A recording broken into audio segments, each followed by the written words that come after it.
Shalom sahabat Kalimatulu dimanapun berada. Apa kabar sahabat Kalimatulu semua? Saya berharap sahabat semua ada dalam keadaan sehat dan selalu di dalam pertolongan Tuhan kita Yesus Kristus. Terus dukung perkembangan channel ini dengan cara like, komen, dan subscribe.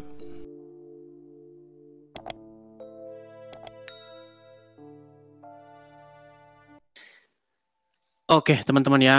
Ini belum berlalu 17 Agustus, maksudnya bulan Agustus belum berlalu. Kita baru saja memperingati Hari Kemerdekaan negara kita tercinta yang ke-80.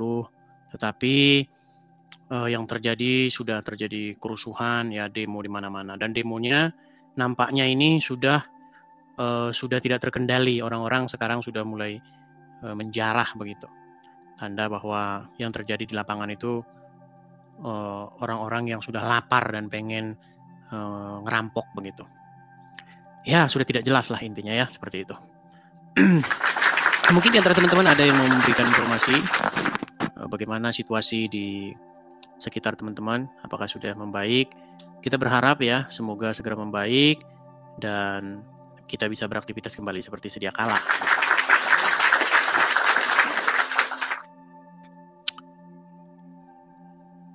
Masih panas? Ya, shalom semua. Coba teman-teman dari manakah teman-teman? Oh, dari Malaysia ya. Malaysia, Taiwan. Semakin kacau. Di mana yang semakin kacau? Nampaknya Jakarta sudah aman terkendali ya. Saya melihat berita bahwa sudah ada Car Free Day, sudah normal kembali seperti sedia kala. Jepang, Sarawak, Sabah, Malaysia. Banyak dari Malaysia ya, yang dari Malaysia. Denmark. Dari China juga ada. Jakarta sudah mulai normal ya, informasinya Jakarta sudah mulai normal. Saya mendapat beberapa informasi bahkan sudah bersih-bersih begitu ya, sudah bersih-bersih seperti itu. Dari Filipina, oke. Yang pakai VPN bisa ya. Ya semoga akses live dari Indonesia segera dibuka dan kita sudah mulai normal kembali. Karena kemarin-kemarin teman-teman itu TikTok itu digunakan oleh banyak orang untuk menyiarkan demo, sehingga itu memancing orang lain untuk ikut-ikutan gitu, sehingga TikTok itu memutus akses live-nya begitu. Karena kan kita tahu bahwa masyarakat Indonesia ini gampang sekali terprovokasi, gampang sekali ikut-ikutan begitu, dan banyak yang menungganginya, banyak yang di situ itu tujuannya bukan mau apa-apa, dia nggak peduli dengan DPR bubar atau enggak, dia matanya melihat harta orang lain begitu. Kita ngomong apa adanya aja, ya memang seperti itu keadaannya. Ya semoga normal kembali ya. Oke. Kita akan coba naikkan dulu ya. Semoga, saya berharap ada yang dari Jakarta dan sekitarnya untuk melaporkan informasi atau berita dari Jakarta. Ya, Saudara Ken. Selamat pagi, Bang. Selamat pagi, Bang. Bang Ken. Dari mana nih, Bang Ken? Dari Jepang, Bang.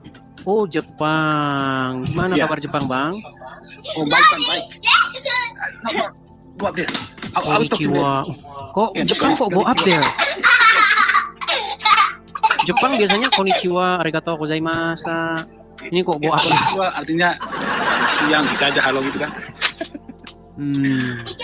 Abang Ken ini dapat istri orang Jepang kah, Bang? Iya, Bang. Saya bergabung dulu. Oh, Lai Manurung, dapat istri orang Jepang. Iya. Oke. Gimana kabar Jepang, Bang? Aman terkendali ya? Gimana kabar Jepang katanya? Coba dulu. I don't know. Don't know, but what? Di Jepang di mana, Bang? Di Kyoto, Bang.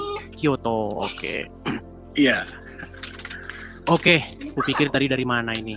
Ternyata penontonnya yang dari Indonesia belum bisa mengakses TikTok nih, Bang. Iya, sepertinya gitu, Bang. Makanya mungkin ada kesempatan naik dengan live-nya, Bang. Kalau enggak bakalan enggak ada kan.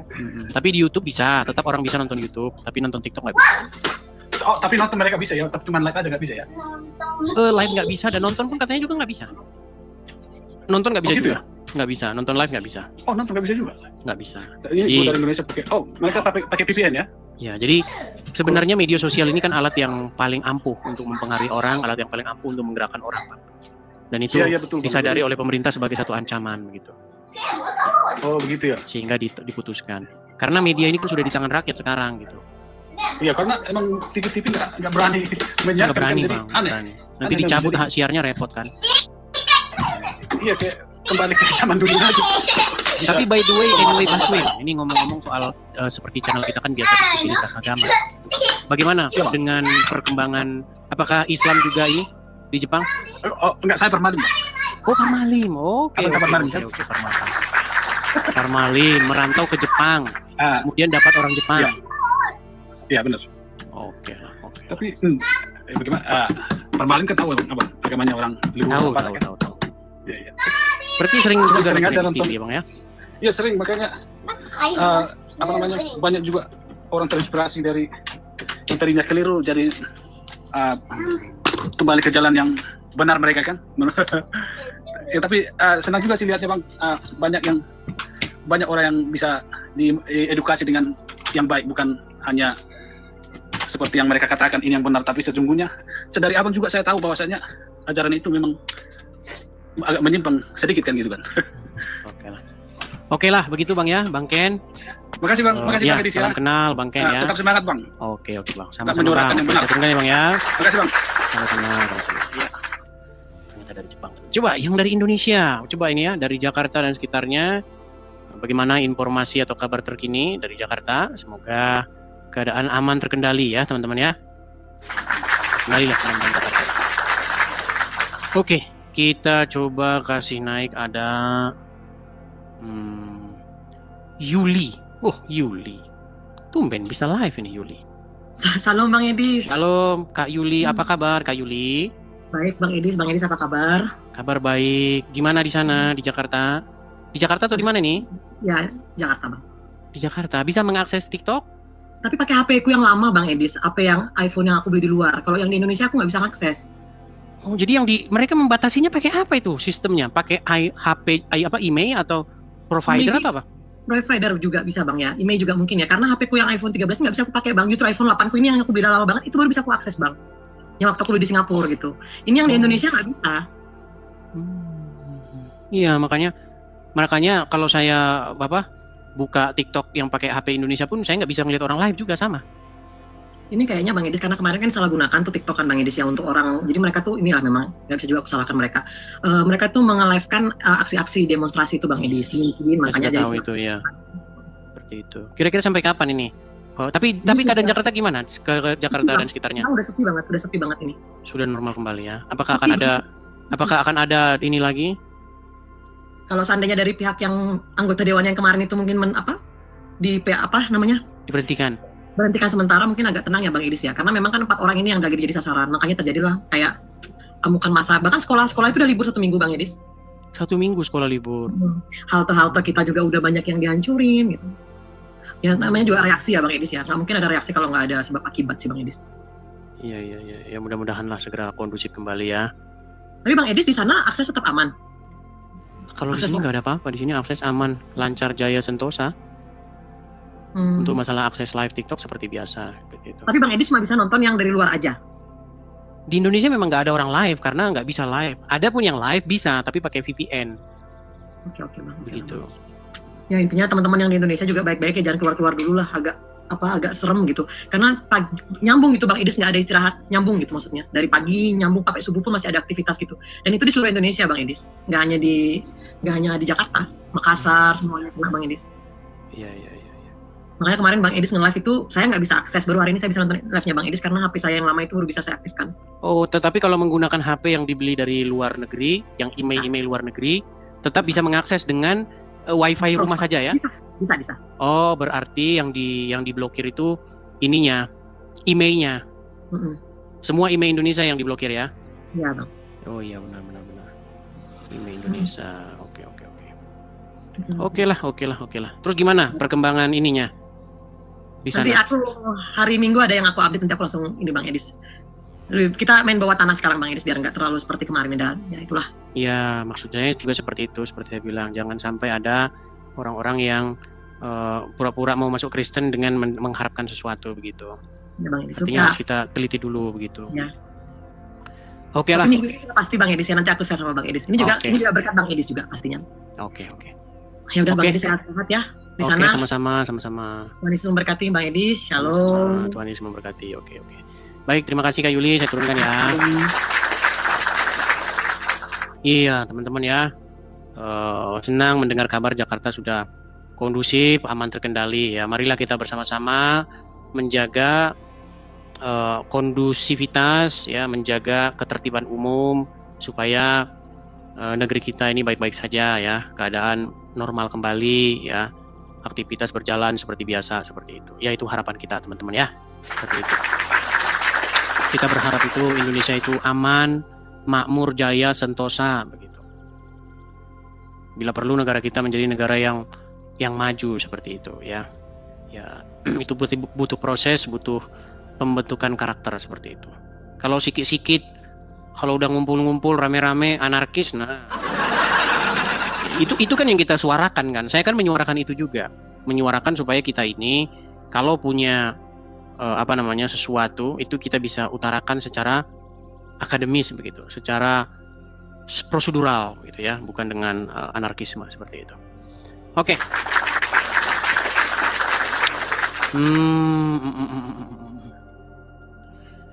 Ya, ini hanya sekedar pengumuman saja ya teman-teman ya, bahwa keadaan di Jakarta sudah mulai aman teman-teman. Dan juga ini teman-teman saya menginfokan bahwa ini kesempatan sebenarnya bagi saya untuk memberitahu nih teman-teman. Jadi ini yang live ini akun saya yang asli ini ya teman-teman ya. Jadi kalau akun palsu nggak bisa live mereka. Jadi teman-teman kalau kalian melihat ini, tapi penontonnya ini adalah orang-orang yang kebanyakan bukan di Indo ini. Tanpa VPN bisa pakai email Indonesia. Aduh, gimana caranya bang? Oke. Ini ada salah satu akun Zoroaster ID. Ya, Zoroaster. Ya, shalom. Shalom, gimana kabar bang? Sehat bang. Sehat. Gimana bang? Sudah untung menciptakan lagu-lagu apa ini? Aku masih mencari ketukan yang bagus yang untuk lagu yang kemarin itu, yang Bro Edis bilang. Ya, kalau hanya sekedar langsung di render di AI ya, memang hasilnya memang kurang memuaskan bang. Iya, aku lagi cari-cari apa yang agak-agak lebih nendang lah gitu kan. Cuman syukur juga sih diblokir apa ini aku jadi bisa naik nih. Kalau nggak diblokir biasanya kita udah ribuan ini bang. Ini yang bisa mengakses ini orang-orang yang bisa ngakalin sesuatu. Kalau untuk orang-orang generasi dinosaurus ya mereka nggak tahu caranya. Enggak, aku tadi bilang pakai VPN, tapi VPN yang pro. Ini bisa. Ini abang pakai VPN aja bisa dia. Ya, pakai VPN yang pakai pro. VPN. Iya. VPN Pro. Normal aja. Iya. Oh, oke. Yang berbayar. Kalau pakai VPN biasa nggak bisa juga. Ya, bantu juga sih ya. Pakai VPN biasa aku belum coba. Aku tadi lihat di YouTube, lagi live. Aku iseng buka VPN yang lama udah nggak pernah aku buka kan. Ternyata kok bisa gitu. Tapi ya, Bang Edis bilang, ayo naik yuk, bagi-bagi informasi ya. Aku naik aja, berani intri aja gitu kan. Karena memang nggak mau nunjukin apa-apa gitu kan. Ya, cuman mau bagi info aja juga Bang. Kalau tenang damai yang beberapa hari ini tuh memang ada himbauan yang aku dapat. Kalau mahasiswa diminta untuk slow dulu, tenang dulu, gara-gara sudah banyak yang sudah lari jalur Bang. Dari rencana awal untuk demo ini gitu. Karena lari jalur udah penjarahan semua sudah 4 rumah kena jarah, maupun Maharani pun semalam sudah ditarget gitu kan. Rencananya kalau jadinya demonya ini adalah menjarah ya, bukan mau demo bubarkan DPR lagi ya. Sudah lari jadi perampasan aset lah, tapi perampasan asetnya dilakukan masyarakat bukan pemerintah, karena tuntutannya kan perampasan aset korupsi gitu kan. Terakhir ya rakyat yang berdaulat gitu kan. Mereka itu kan seperti kata Kak Saud itu kan karyawan kita itu. Jadi gitu Bang, di Medan pun kemarin udah tenang sih, di Medan yang duluan, di Jakarta duluan ke Medan, dan sekarang kantor DPRD daerah sudah ada beberapa yang terbakar gitu. Di NTB sudah terbakar, di Jogja, di Bandung semalam KDM langsung turun. Yang pasti ya sekarang udah pada goyang. Tapi sekarang sudah kondusif ya. Untuk hari Minggu ini tenang Bang, mungkin ya mereka menghargai, mungkin ada ibadah mungkin. Iyalah. Kita orang Kristen kita harus mendukung upaya penciptaan situasi yang kondusif, aman dan tertib, begitu ya. Kalau kita orang Kristen ke gereja saja, ya lakukan aktivitas seperti biasa, seperti itu. Ya mudah-mudahan lah yang terbaik untuk bangsa kita ini Bang, sebetulnya keras juga kan. Tapi mau tidak mau ini tetap negara kita gitu kan. Melihat kriminal selama ini pun kadang ada hati kecil, resah, benci apa gimana gitu kan. Tapi ya kita tetap Indonesia. Ya mau nggak mau ya. Walaupun kita kesel dengan DPR, tetapi kita orang Kristen ya tetap menjunjung tinggi yang namanya segala sesuatu itu harus lewat prosedurnya begitu. Iya benar. Oke, begitu aja Bang ya. Ya, semoga lebih baik lah Indonesia ini. Amin. Bang, oke, saya turunkan ya. Ya. Oke, makasih juga. Ya teman-teman ya. Sekali lagi saya menyuarakan, mari kita ciptakan ketertiban, kita ciptakan perdamaian ya supaya Indonesia kondusif kembali, normal kembali seperti biasanya ya teman-teman ya. Karena kalau rusuh terus juga dampaknya juga kepada kita sendiri ya. Investor lari ya kan, keadaan Indonesia menjadi buruk di mata internasional begitu. Ini si Irma lagi Bang Edi, si Irma di demo juga. Kamu di demo apa Irma? Silakan naik ke sini. Apa yang demo kamu? Kamunya sih. Kamu yang membuat diri kamu di demo terus gimana? Ya, bagaimana teman-teman sekalian? Semoga kita sudah bisa akses live kembali dalam waktu dekat ya. Coba absen teman-teman. Dari mana teman-teman itu live? Sebentar, ini saya cek dulu ini. Apakah ini akun asli atau akun palsu? Oh, ini akun asli nih teman-teman. Coba ya. Saya tarik dulu dia ke sini. Oh, nggak bisa. Kuala Lumpur, Nia, Sumut, Jambi hadir, Sarawak, Malaysia. Banyak juga yang dari Indo ya, banyak juga. Apakah teman-teman sudah bisa mengakses yang dari Indo tanpa VPN?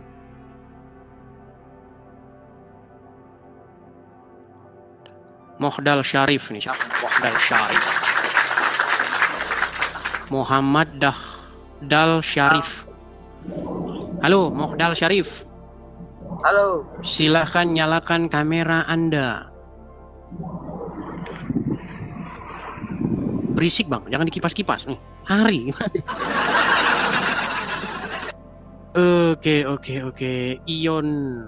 Oke, coba kita kasih naik Ion. Kangen yang live. Ya, kita belum bisa normal kembali nih teman-teman ya. Ini ada Ion. Ionika. Gak, aduh Gang. Hah? Halo, ya? Oke lah. Iya, ini teman-teman, pengumuman ya kepada teman-teman. Sekali lagi teman-teman, banyak sekali akun-akun palsu yang mengatasnamakan Edis TV, yang mengatasnamakan saya. Sekali lagi saya informasikan teman-teman, akun asli saya itu ada di TikTok, Edis TV namanya, followersnya itu per hari ini sudah 640 ribuan. Kemudian akun asli saya di YouTube, subscribersnya itu sudah 120 ribuan. Jadi kalau ada yang selain daripada itu bukan akun saya ya. Jadi teman-teman pastikan mengikuti dua akun saya yang asli. Di TikTok satu dengan followers sekitar 640 ribu. Dan di YouTube juga satu dengan followers 120 ribuan. Hanya yang dua itu. Ya, itu informasi dari saya teman-teman. Dan teman-teman saya juga menginformasikan mengenai progres atau perkembangan Rumah Apologet. Sekitar bulan September nanti tanggal 4 ya teman-teman, kita mau kunjungan, kita mau cek lokasinya, nanti saya akan melaporkan begitu, laporan pertanggungjawaban saya kepada teman-teman, dan saya bertanggung jawab kepada teman-teman yang telah memberikan support kepada saya gitu. Jadi nanti akan saya kirim fotonya, kirim videonya. Nah bagi teman-teman yang pengen main begitu ya, nanti kalau sudah jadi begitu, Bang saya pengen main ke sana nih, boleh ya. Apalagi kalau Anda bisa menunjukkan kepada saya struk begitu ya, tanda support. Nih Bang, saya pernah support nih. Nih buktinya gitu. Nah, itu pasti Anda langsung saya bukakan pintu. Silakan masuk. Kita nanti akan ngobrol-ngobrol seputar program-program kita gitu. Apa saja nanti program-program kita gitu. Kita juga nanti akan buat podcast. Kita belum punya podcast nih ya. Kita hanya sekedar diskusi-diskusi. Nanti kita juga akan buat channel tanya jawab seputar Kristen begitu. Jadi Nanti ada forum begitu, nanti orang tanya begitu tentang Bible gitu bisa juga. Dan juga tanya jawab seperti ini juga ya antara Islam dan Kristen juga seperti itu. Dan yang kita harapkan teman-teman itu menjadi satu konten yang menarik, satu konten yang memberikan edukasi begitu. Bukan konten yang saling memaki-maki begitu ya. Atau saling teriak-teriakan begitu. Ya kita berharap kedepannya semakin baik lah ya. Kita sajikan konten-konten bermutu begitu. Ya. Gimana teman-teman ya? Sudah kondusif ya? Ini orang-orang pada nanyain si Irma nih. Katanya Irma pansos katanya. Coba Irma, kamu naik saja ke sini tuh. Orang-orang, kamu di demo juga ini. Orang-orang. Mereka juga tidak mau kalah ini ya. Selain mendemo gedung DPR, mereka juga mendemo Irma ini. Ya, silakan Irma. Irma, takut kalian demo. Kalian ini loh, perempuan di demo-demo. Penipu gimana maksudnya?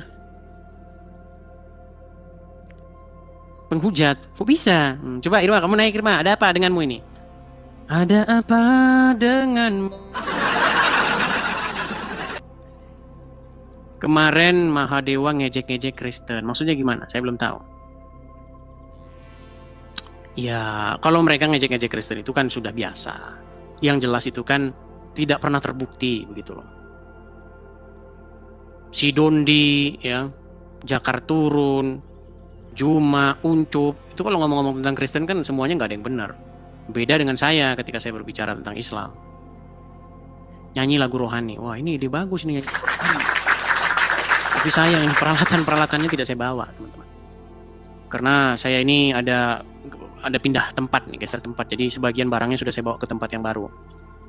Begitu.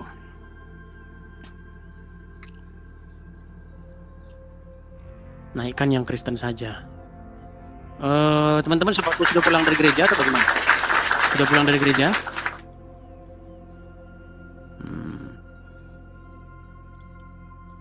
Pacor 16. Oh, ini belum bisa menyalakan kameranya, jadi saya turunkan ya. Coba kita kasih naik. Bentar ya.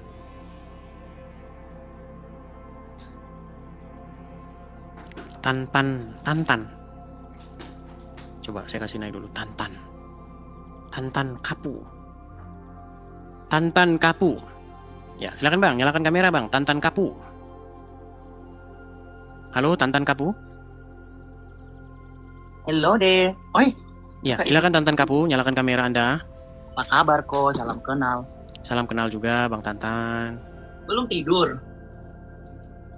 Kalau udah tidur ya gimana saya bisa siaran? Coba Tantan, silakan nyalakan kamera. Masa pertanyaannya belum tidur? Ini saya belum tidur.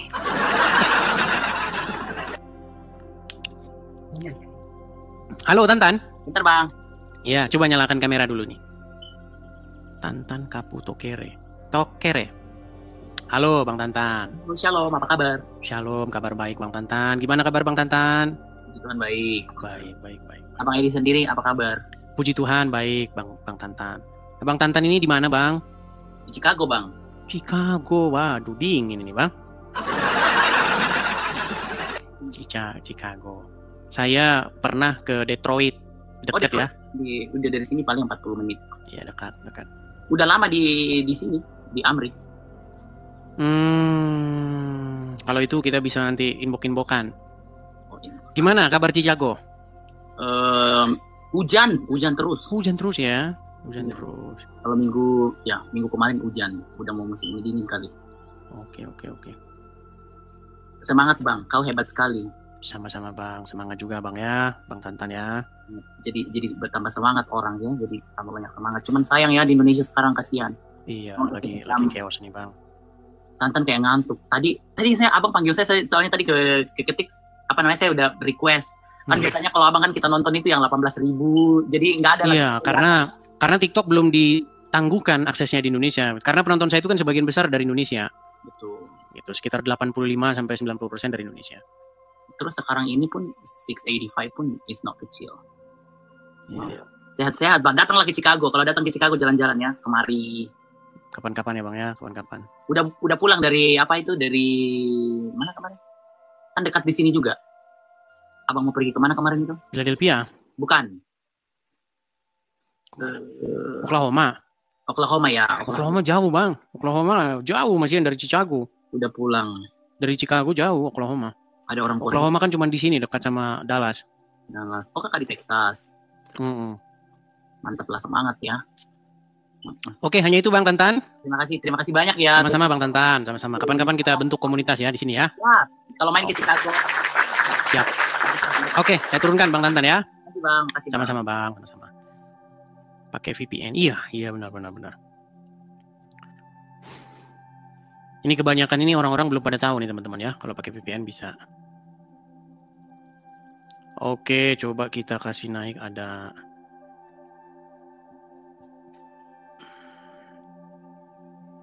Bentar ya.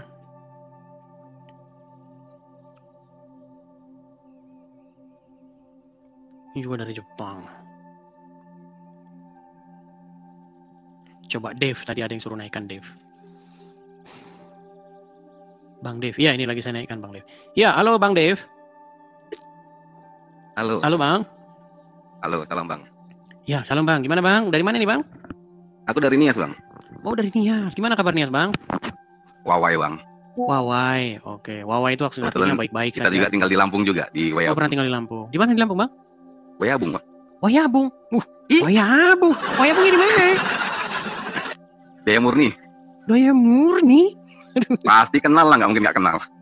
Ya, kecil saya dulu main ke sana Bang, tapi nggak inget tempatnya. Iya. Daya Murni. Tahu di Daya Murni Patah. Setelah berarti Abang sekarang di Nias? Aku di Nias. Tapi lahir sampai hari ini pun kita masih keluarga besar di sana. Oh, keluarga besar di sana. Di Lampung. Bahkan kayak aku pun Sidabaloknya. Oh, marga Sidabalok. Oke. Nah, jadi gimana kabar di Nias? Abang di Niasnya atau di Medan atau di mana? Di Kota Gunung Sitoli Nias. Gunung Sitoli. Aman tapi ya Nias ya?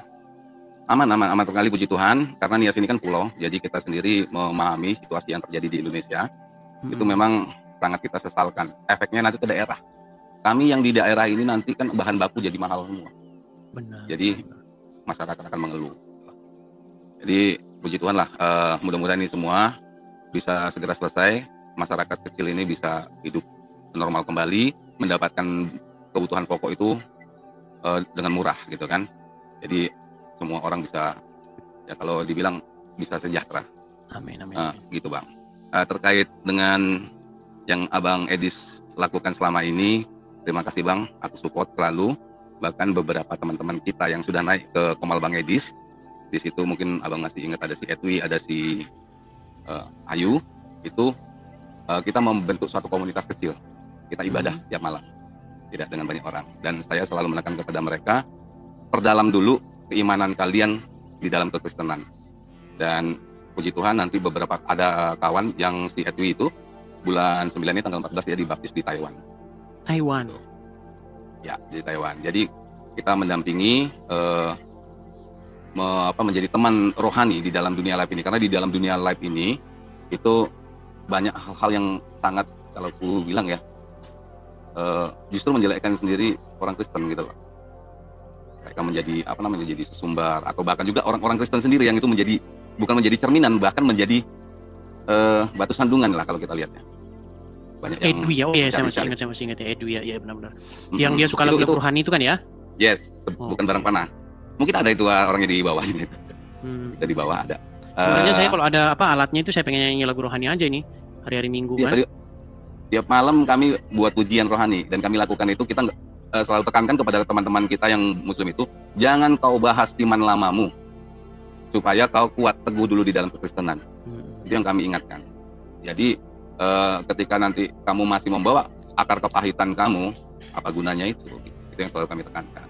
Dan terkait dengan fenomena yang sekarang ini, tadi ada Lisa yang typing di bawah ini juga, aku juga agak bingung dengan fenomena si Irma ini Bang.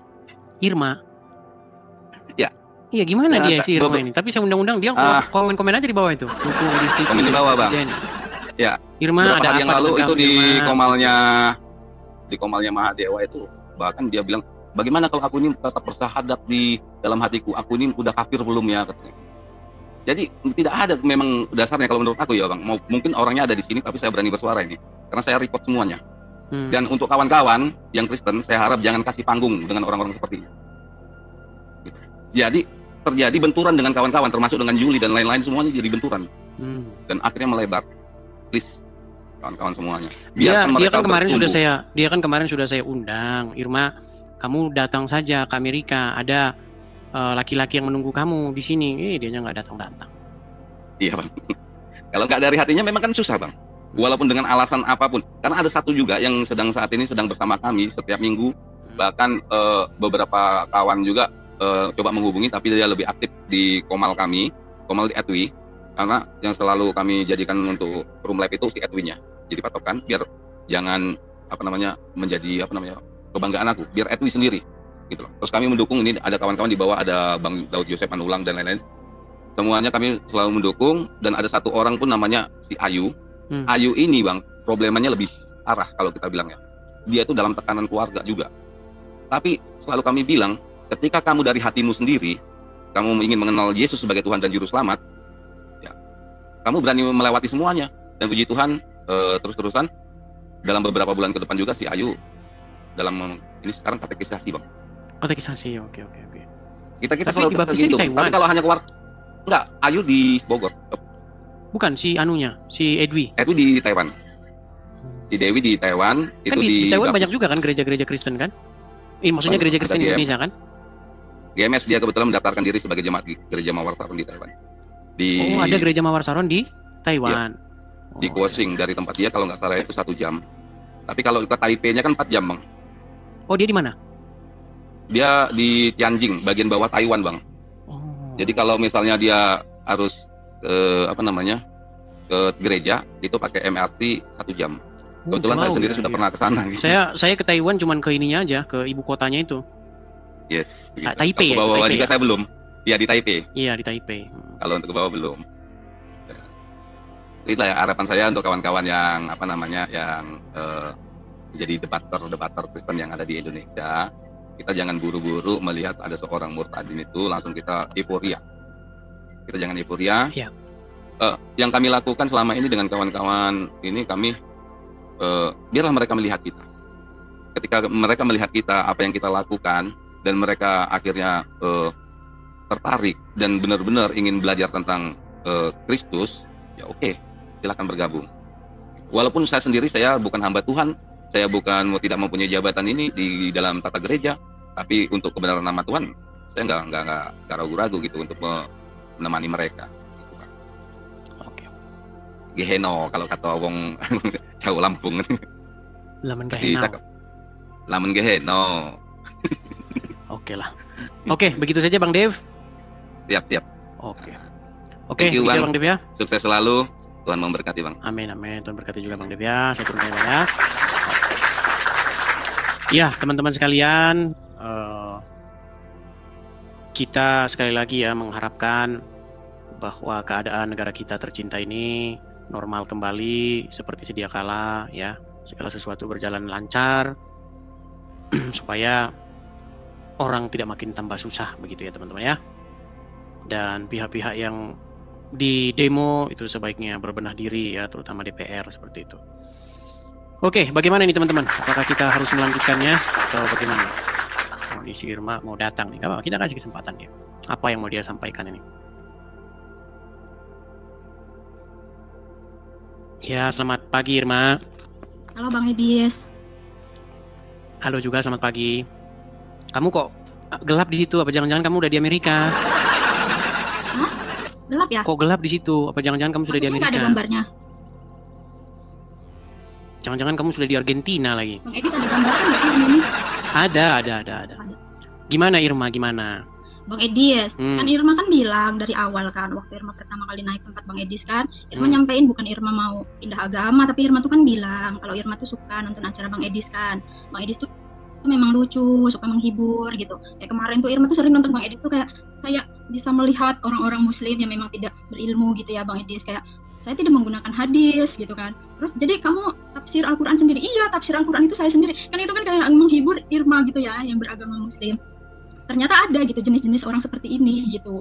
Nah di situ Irma kan naik, maksudnya Irma tuh menyampaikan kalau Irma tuh suka nonton acara Bang Edis ya kan. Terus Bang Edis ngomong, kamu luapkan apa masalah kamu ya. Irma bercerita masalah Irma. Memang iya Bang Edis, apa sih kayak laki-laki kita udah menikah gitu, udah bercerai. Laki-laki itu kan kebanyakan tidak bertanggung jawab sama suaminya, sama anaknya kan.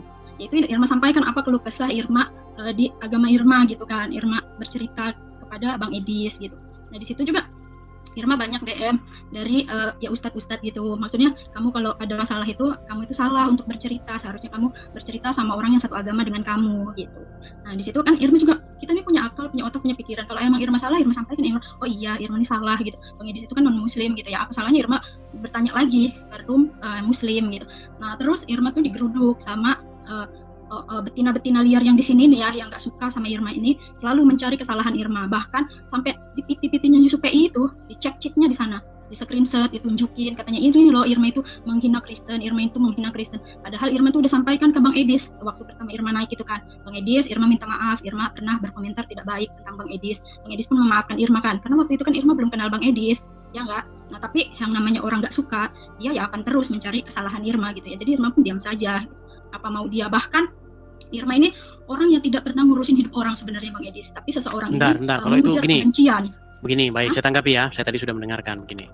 Seingat saya, dulu kamu itu sudah tidak percaya lagi dengan agama Islam. Iya, Irma udah bilang, Irma udah ragu Bang Edis. Irma kan ngomong, Irma udah ragu Bang Edis sama agama Irma sendiri. Nah sebab itu Irma itu disuruh naik ke room muslim.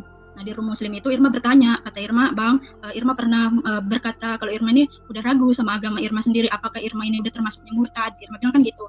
Kata orang ini, ya Irma itu udah murtad. Karena apa Bang Edis? Karena Irma kan masih menjalankan sholat, menjalankan sebentar, ibadah. Tenang dulu, tenang, baik. Jadi kamu dikatakan sudah murtad? Kamu tahu nggak dosa yang tidak akan diampuni oleh Allah di dalam Al-Quran? Iya, menduakan Allah atau murtad. Murtad, terus ngapain lagi kamu masuk Islam, kan sudah murtad? Apakah ada ampunan bagi orang-orang yang murtad? Katanya sih nggak ada. Ya, nggak ada, terus ngapain kamu masuk Islam lagi? Enggak lah Bang Edis, Irma kan bertanya, maksudnya Irma kan selama ini kan masih mempelajari gitu, bukan Irma langsung naik tempat Bang Edis langsung berpindah agama kan, enggak, maksudnya Irma kan mau belajar apa yang Irma ragukan, apa yang Irma nggak pahami, Irma kan mau cari tahu gitu Bang Edis, bukannya Irma. Oke, kamu belajarnya sama siapa Irma? Sama Bang Edis. Kamu nggak pernah nanya sama saya, kamu nanya sama yang lain kok.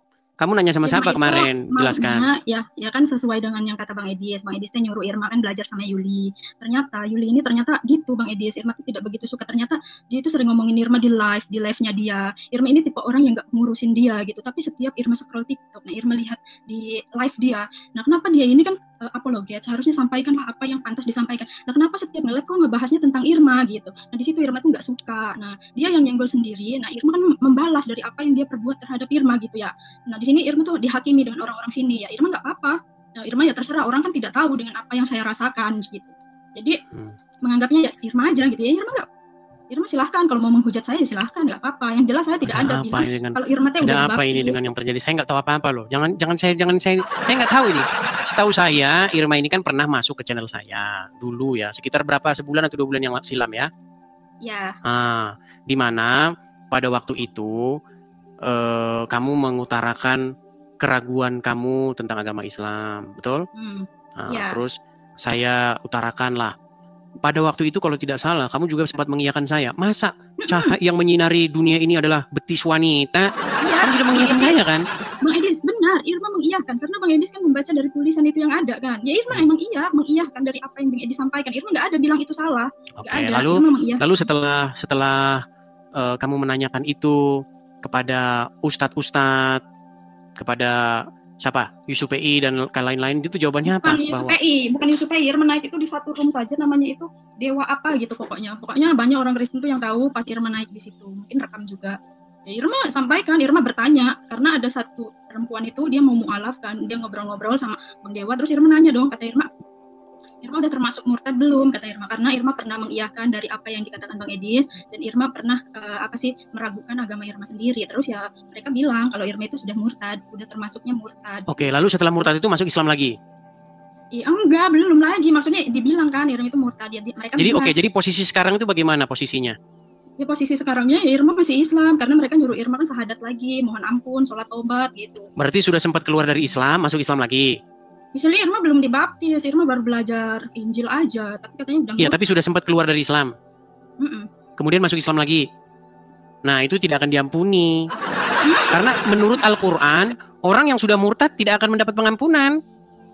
Ya percuma masuk Islam lagi. Oke lah, kita kasih kesempatan dulu kepada Kak Yuli. Silakan, apa yang mau disampaikan? Halo? Nah, saya cuma mau menyampaikan begini ya Irma ya. Saya sudah 3 hari ini sudah. Halo, shalom. Dengar. Shalom Bang Edis. Kedengeran. Halo. Nah, 3 hari ini saya sudah untuk tidak mau membahas Irma lagi Bang Edis ya, karena saya juga dapat masukan dari beberapa teman-teman untuk jangan membahas Irma lagi, dan saya ikuti semua permintaan teman-teman Kristen. Karena memang Irma kan sudah melontarkan secara langsung kalau dia tidak nyaman sama saya dan dia lebih nyaman dengan Bang RK, Bang Edis. Jadi di sini saya mau sampaikan juga sama Bang Edis ya, kita jangan terpecah belah Bang Edis hanya karena orang-orang memurtadin seperti ini. Ya saya sampaikan. Saya secara pribadi sudah tidak mau membahas yang namanya Irma, Ya, bukan karena saya juga sudah didoakan sama teman-teman Bang Edis awalnya supaya ini kan Kak Yuli melepaskan yang apa yang sudah masalah dikasih. Bang RK. Sebenarnya kan tidak ada sampai Sebentar. masalah Bang RK. Iya. Sebentar. Saya lagi ngomong. Tadi kamu ngomong, saya nggak potong kamu. Kamu tenang. Ya. Jadi saya sudah bilang sama teman-teman juga yang sudah bilang sama saya, karena teman-teman bilang untuk tidak usah lagi dilanjutkan karena dramanya panjang Bang Edis. Dari 1 hari selesai masih dilanjutin sampai 3 hari berturut-turut Bang Edis. Mungkin Bang Edis bisa nonton VT-VT-nya. Bahkan sampai beberapa teman-teman pendeta juga ikut. Saya sama sekali nggak nonton. Karena permasalahan ini. Oh ya, nanti saya kirim. Baik, nanti saya kirim VT-VT-nya Bang Nanti Edis saya supaya kirim juga Bang karena ini Edis, viral banget Bang aja Edis. awal mulanya Bersyukur gimana kalau Bang Edis ceritanya. nggak tahu. Tenang Bang Edis, awal mula ceritanya Sebentar nanti Irma, teruskan. ya sebentar Irma tenang ya. Ya gitu aja sih Bang Edis. Kalau Yuli secara pribadi, kalau memang Irma sudah tidak nyaman sama Yuli, dia bilang nyamannya sama Bang RK, ya udah kan silakan sama Bang RK, tidak masalah. Kita orang Kristen tidak kekurangan jemaat, Nggak kita ada nggak butuh jemaat. sangkut-pautnya ya lah seperti Yul, itu. nggak usah Walaupun bawa kita butuh orang, jemaat, bawa biarkan RK itu segala nggak usah. keterpaksanya dia. Sebentar Irma, Lah kamu bawa-bawa RK ini untuk apa? sebentar Irma, Maksudnya sebentar. udahlah kita Nggak bertiga usah mana-mana aja. sebentar. Bukannya kamu yang bawa-bawa Bang RK, nanti aku juga yang salah. Karena kamu yang bawa-bawa orang lain masuk ke dalam masalah, nanti ujung-ujungnya Irma juga yang dibilang memulai. Gitu aja, sendiwaramu itu. Yang awal mulanya aja Yul, awal mulanya. Yang membuat kegaduhan ini siapa? Kamu kan? Hah? Kamu yang buat Bang Edis, itu kan kamu. Videonya ada itu Yul. Bang Edis kenapa ya di agama saya ada berpoligami? Itu kan kamu yang. Tapi saya di situ Yul masih diam kan? Saya masih nerima kamu masuk ke live saya, kamu mendoakan saya, kamu merangkul saya, bahkan saya Yul ya gak pernah nganggap kamu itu berpikir kamu tuh orang jahat gitu Yul. Nah yang aku kecewain Yul, loh kok di belakang saya Yul ini ternyata seperti ini Yul. Gimana rasa kecewa saya terhadap kamu? Saya nggak pernah Yul bahas kamu, ngomongin kamu. Lah kok kamu bikin parodi cara cosplay saya di tempatnya Bang Edis begini Yul. Kenapa? Di situ tuh aku yang nonton Yul, aku yang nonton. Ada yang typing Irma, terus kamu bilang jangan sebut namanya. Jangan sebut namanya teman-teman. Bang Edis, kita tahu saya saja. rasa ini hari Minggu saya nggak mau hilang damai sejahtera saya Bang Edis. Biarkan Bang Edis melihat sendiri apa yang sudah dia bicarakan ya. Saya secara pribadi Bang Edis sudah minta maaf juga sama dia Bang Edis ya. Sampai 5 kali saya minta maaf sama dia Bang Edis. Irma tipe orang yang masa bodoh aja, Irma nggak peduli, Irma nggak ngurusin hidup siapapun. Tapi Bang Edis, kalau orang nyenggol hidup Irma, apalagi dia nginjak kepala Irma berkali-kali, mohon maaf Bang Edis, Irma bakalan lawan karena Irma tidak dia ini tidak menghidupi saya, dia tidak mengasih kehidupan kepada saya. Untuk apa dia terus menginjak saya diam saja. Mohon maaf Bang Edis, kalau Irma ini tidak baik, ini aja saya tengahin ya. Tidak bakal ngurusin orang. Begini, saya ini kan channel saya ini kan forum diskusi lintas iman. Jadi kalau misalnya ada perkara-perkara yang halnya bersifat pribadi, itu nggak urusan saya. Hal-hal pribadi saya nggak ngurusin hal-hal yang bersifat pribadi. Cuman yang mau saya tanyakan begini, Irma. Masih banyak tanggung jawab yang lain. Iya, saya ngurusin masalah kita ngobrolin soal iman ini. Pada waktu itu kan sudah saya bilang Irma, bagaimana saya tawarkan supaya kamu dibaptis? Kamu bilang mau. Ya sudah, khusus buat kamu. Nanti kamu dibaptisnya di Amerika. Kan sudah saya tawarin begitu, kamu bilang iya, tetapi kamu tidak berangkat. Tapi kamu malah ngaku-ngaku sudah kesini, padahal belum gimana? Irma kan bilang Bang Edis, kalau Irma nanti dibaptis ke Amerika, nanti banyak yang kejang-kejang Bang Edis, enggak Irma iyahkan. Irma tuh paham dan posisi Bang Edis juga enggak ada Irma iyahkan. Tetapi kamu katanya ngaku-ngaku sudah di Amerika, padahal belum. Ya Irma bikin story, kayak Irma kan Irma pernah keluar, kayak Irma pernah Korea, pernah ke ini apa sih, pokoknya ke Eropa. Jadi Irma tuh bikin video yang Irma tuh lagi di sana gitu. Jadi mereka itu ngiranya, oh Irma udah di Amerika gitu. Jadi tempatnya itu kan memang sulit ini menerima. Iya Bang Irma, Edis, Irma tuh paling. Sekarang begini saja, kamu kan masih Islam. Ya. Di dalam agama Islam boleh berdusta di dalam 3 hal, setuju? Iya mungkin iya, tapi Irma jangan bilang mungkin Irma. Kalau bagi Irma sih antara berdusta atau berbohong dengan bercanda itu beda, Bang Idris, nggak sama. Oh, Kalau ada berbohong hadisnya. itu Mau saya mungkin tunjukin hadis. Barang siapa yang berdusta bahkan dalam keadaan bercanda sekalipun, maka dia termasuk orang-orang yang mau saya tunjukkan hadisnya. nggak usah, Irma udah sering lihat. Nah, maksud saya begini loh Irma. Ya memang saya tidak mau memaksakan. Saya cuma bilang begini. Hal apa sih yang memberatkan kamu begitu? Yang membuat kamu masih ke kanan dan ke kiri? Apa gara-gara Bang RK tidak memberikan sinyal lampu hijau atau bagaimana?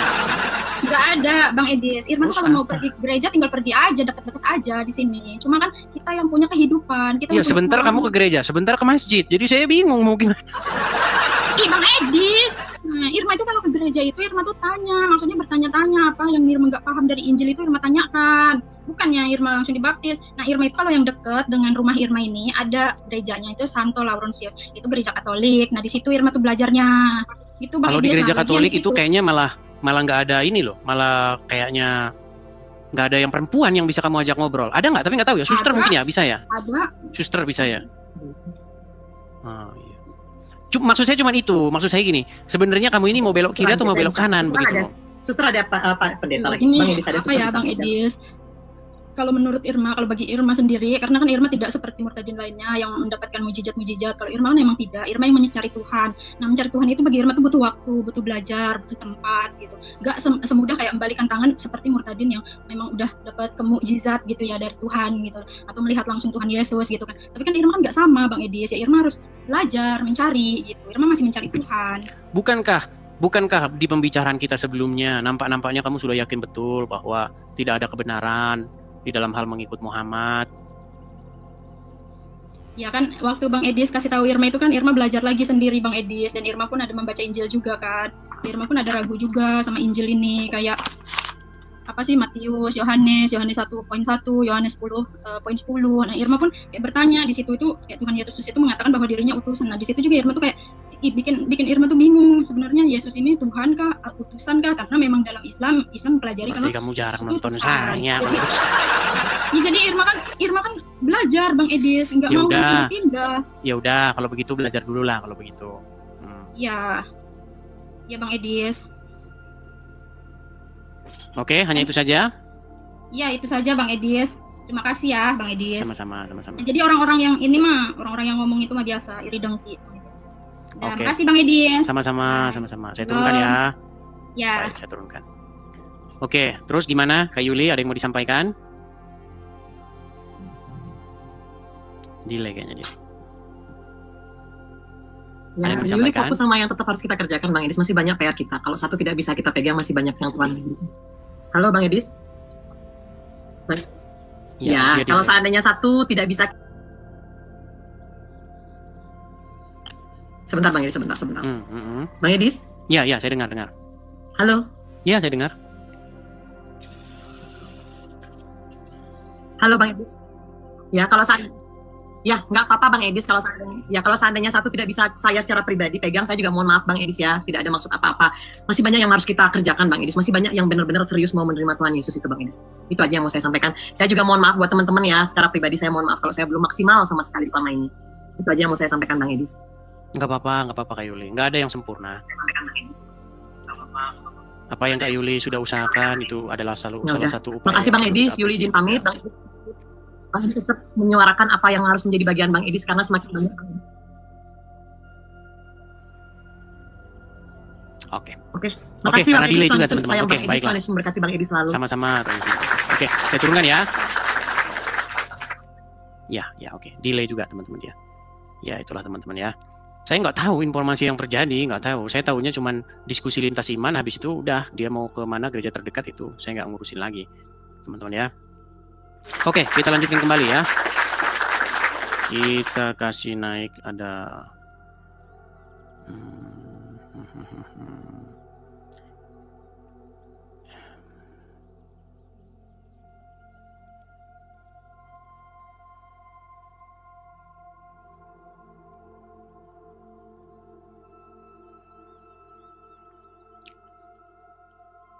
Evi Ritonga.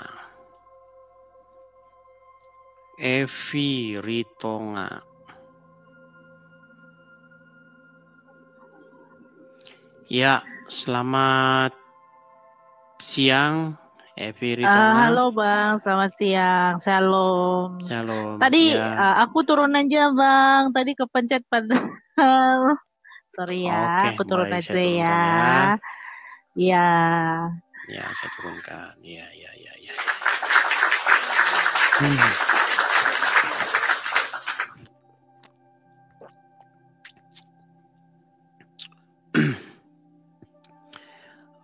Kalau ada orang yang bertanya ya, kenapa Yesus itu Tuhan tetapi dia utusan?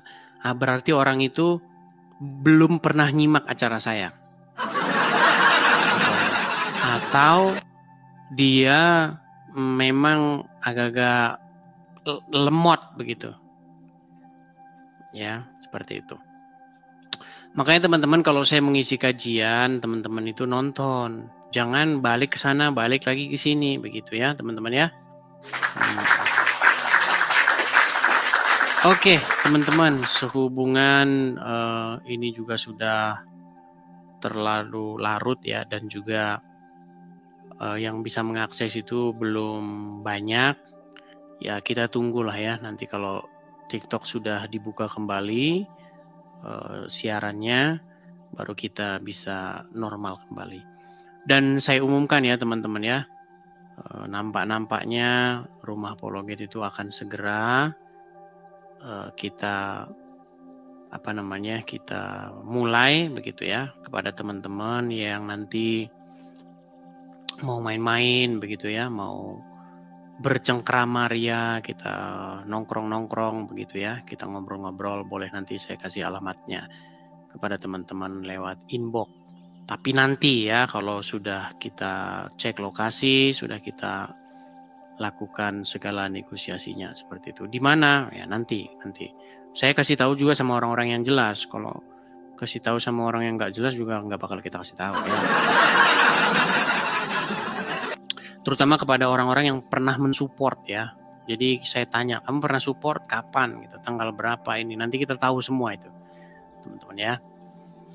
Oke, saya rasa itu saja teman-teman ya. Kita lanjutkan besok kembali. Selamat beraktivitas kembali teman-teman. Sekali lagi teman-teman, mari sama-sama kita dukung supaya negara kita ini aman, sentosa ya. Ini seperti background kita ini, supaya damai Indonesia kita, hentikan segala bentuk kekerasan ya.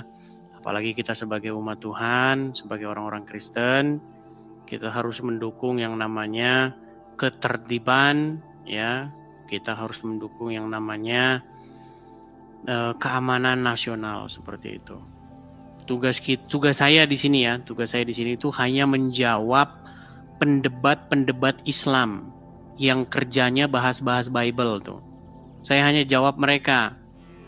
Gitu. Saya balikan fitnahan mereka gitu. Kalau mereka ngomong tentang Bible seenaknya saja begitu, dan dibiarkan, bahkan didukung oleh aparatur negara gitu. Nah, saya hanya menjawab tuduhan-tuduhan mereka seperti itu. Dan saya bertanggung jawab ketika Anda dapati saya memfitnah agama Islam, saya akan bertanggung jawab. Bahkan saya bilang saya akan lompat dari Monas, sudah saya bilang kan. Artinya saya membantah dan saya bertanggung jawab dengan ucapan saya seperti itu. Semua yang saya katakan itu ada dasar dan dalilnya. Begitu ya teman-teman, oke? Profesor Kiai Haji Quraisy Shihab, seorang cendekiawan muslim, terkemuka menekankan pentingnya memilih ustadz yang tidak memaki-maki dalam dakwahnya. Quraisy Shihab mengingatkan bahwa dakwah adalah ajakan kepada kebaikan yang harus disampaikan dengan cara yang baik pula. Ia menekankan pentingnya mencontoh akhlak Nabi Muhammad SAW yang selalu lemah lembut dalam menyampaikan ajaran Islam. Mengutip sabda Nabi Muhammad, barang siapa yang beriman kepada Allah dan hari akhir, hendaklah ia berkata baik atau diam. Ayahanda presenter Nasyo Shihab menegaskan bahwa ini adalah pedoman penting bagi para pendakwah. Kata-kata yang baik dan penuh hikmah lebih efektif dalam menyentuh hati dan menggerakkan orang untuk berubah ke arah yang lebih baik. Dalam dakwah, Seringkali ditemukan penceramah yang menggunakan kata-kata yang keras dengan alasan untuk menegur atau mengingatkan umat. Namun, Profesor Quraisy Shihab mengingatkan bahwa cara ini justru bisa menimbulkan antipati dan menjauhkan orang dari ajaran agama Islam yang seharusnya penuh kasih sayang dan rahmat. Menukil Islam.co, Quraisy Shihab menjelaskan hal yang menarik ketika ditanya seseorang terkait kriteria ustadz yang tepat untuk dijadikan panutan atau sebagai penceramah. Mantan rektor lain, sekarang UIN, Syarif Hidayatullah Jakarta, ini menjelaskan dengan penuh kasih ibarat seorang bapak menasihati anaknya.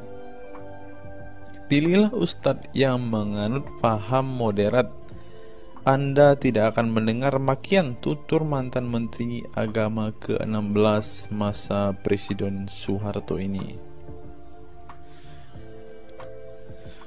Quraisy Shihab menjelaskan bahwa ustadz yang wasatiyah akan terbuka untuk dikritik dan tidak fanatik dengan satu pandangan dan menilai pandangan yang orang lain salah.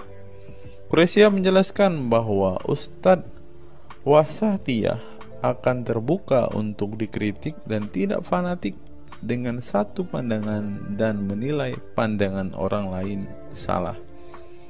Ustadz yang wasatiyah memahami bahwa jalan menuju agama itu besar dan memiliki jalan-jalan kecil untuk menuju jalan besar itu. Karena dalam rincian ajaran agama yang Tuhan tanyakan adalah hasilnya, misalnya 5 tambah 5 10, tapi bisa juga 7 tambah 3 lanjutnya. Salah satu ciri ustadz yang wasatiyah menurutnya adalah berpengetahuan luas. Ustadz yang berpengetahuan luas akan mampu menilai dan menghargai suatu pendapat, sedangkan ustadz yang sempit pengetahuannya akan mudah menyalahkan. Semakin luas pengetahuan seseorang, semakin besar toleransinya. Semakin sempit, semakin bodoh tandasnya. Nah, teman-teman muslim, silahkan kalian mau milih ustadz yang modelnya seperti ini. Karena ustadz yang berilmu itu seperti yang dikatakan oleh Bapak Quraisy Shihab ini, bahwa mereka pasti adalah orang yang sangat toleransi. Tetapi jika ustadzmu kamu dapati tidak bisa bertoleransi atau orang yang intoleran, maka mereka bisa dikatakan ustadz yang BODOH, kata Quraisy Shihab. Nah, pertanyaannya adalah, apakah Zuma termasuk standar ustadz yang baik atau ustadz yang toleran? Mari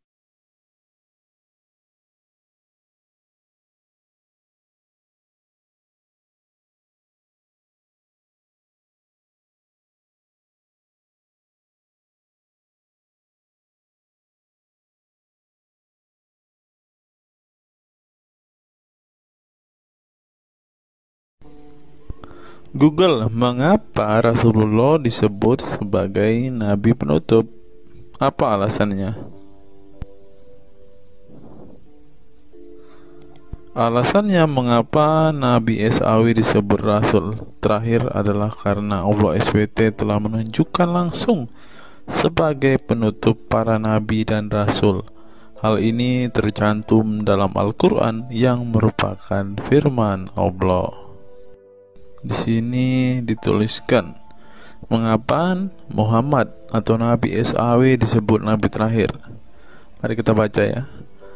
Katamul Anbiya merupakan salah satu julukan Nabi Muhammad yang berarti penutup para nabi, sesuai dengan firman Allah SAW dalam surat Al-Ashab ayat 40 yang berbunyi, artinya Muhammad itu sekali-sekali bukanlah bapak dari seorang laki-laki di antara kamu, tetapi dia adalah Rasul Allah dan penutup nabi-nabi, dan adalah Allah Maha mengetahui segala sesuatu. Nabi Muhammad SAW merupakan nabi terakhir yang Allah utus untuk menyempurnakan agama-agama sebelumnya. Al-Quran merupakan kitab Allah yang menyempurnakan kitab-kitab sebelumnya, sehingga tidak perlu ada kitab lain karena Al-Quran merupakan kitab Allah yang menyempurnakan kitab-kitab sebelumnya, sehingga tidak perlu ada kitab lain karena Al-Quran sebagai kitab terakhir. Maka dapat diartikan bahwa tidak ada lagi Nabi setelah Nabi Muhammad SAW. Nabi Muhammad SAW sebagai Nabi terakhir juga didukung dengan dalil lainnya, yaitu surat Al-Sab 61 ayat 6. Dan ingatlah ketika Isa bin Maryam berkata, "Hai Bani Israel, sesungguhnya aku adalah utusan Allah kepadamu, membenarkan kitab sebelumku, yaitu Taurat, yang memberikan kabar gembira dengan datangnya seorang rasul yang akan datang sesudahku, yang namanya Ahmad dalam tanda kurung Muhammad." Menurut Syekh Al-Zairi dalam kitab Al-Jawahir dan Al-Qalamiyah, alasan kenapa Nabi Muhammad SAW dijadikan Nabi terakhir adalah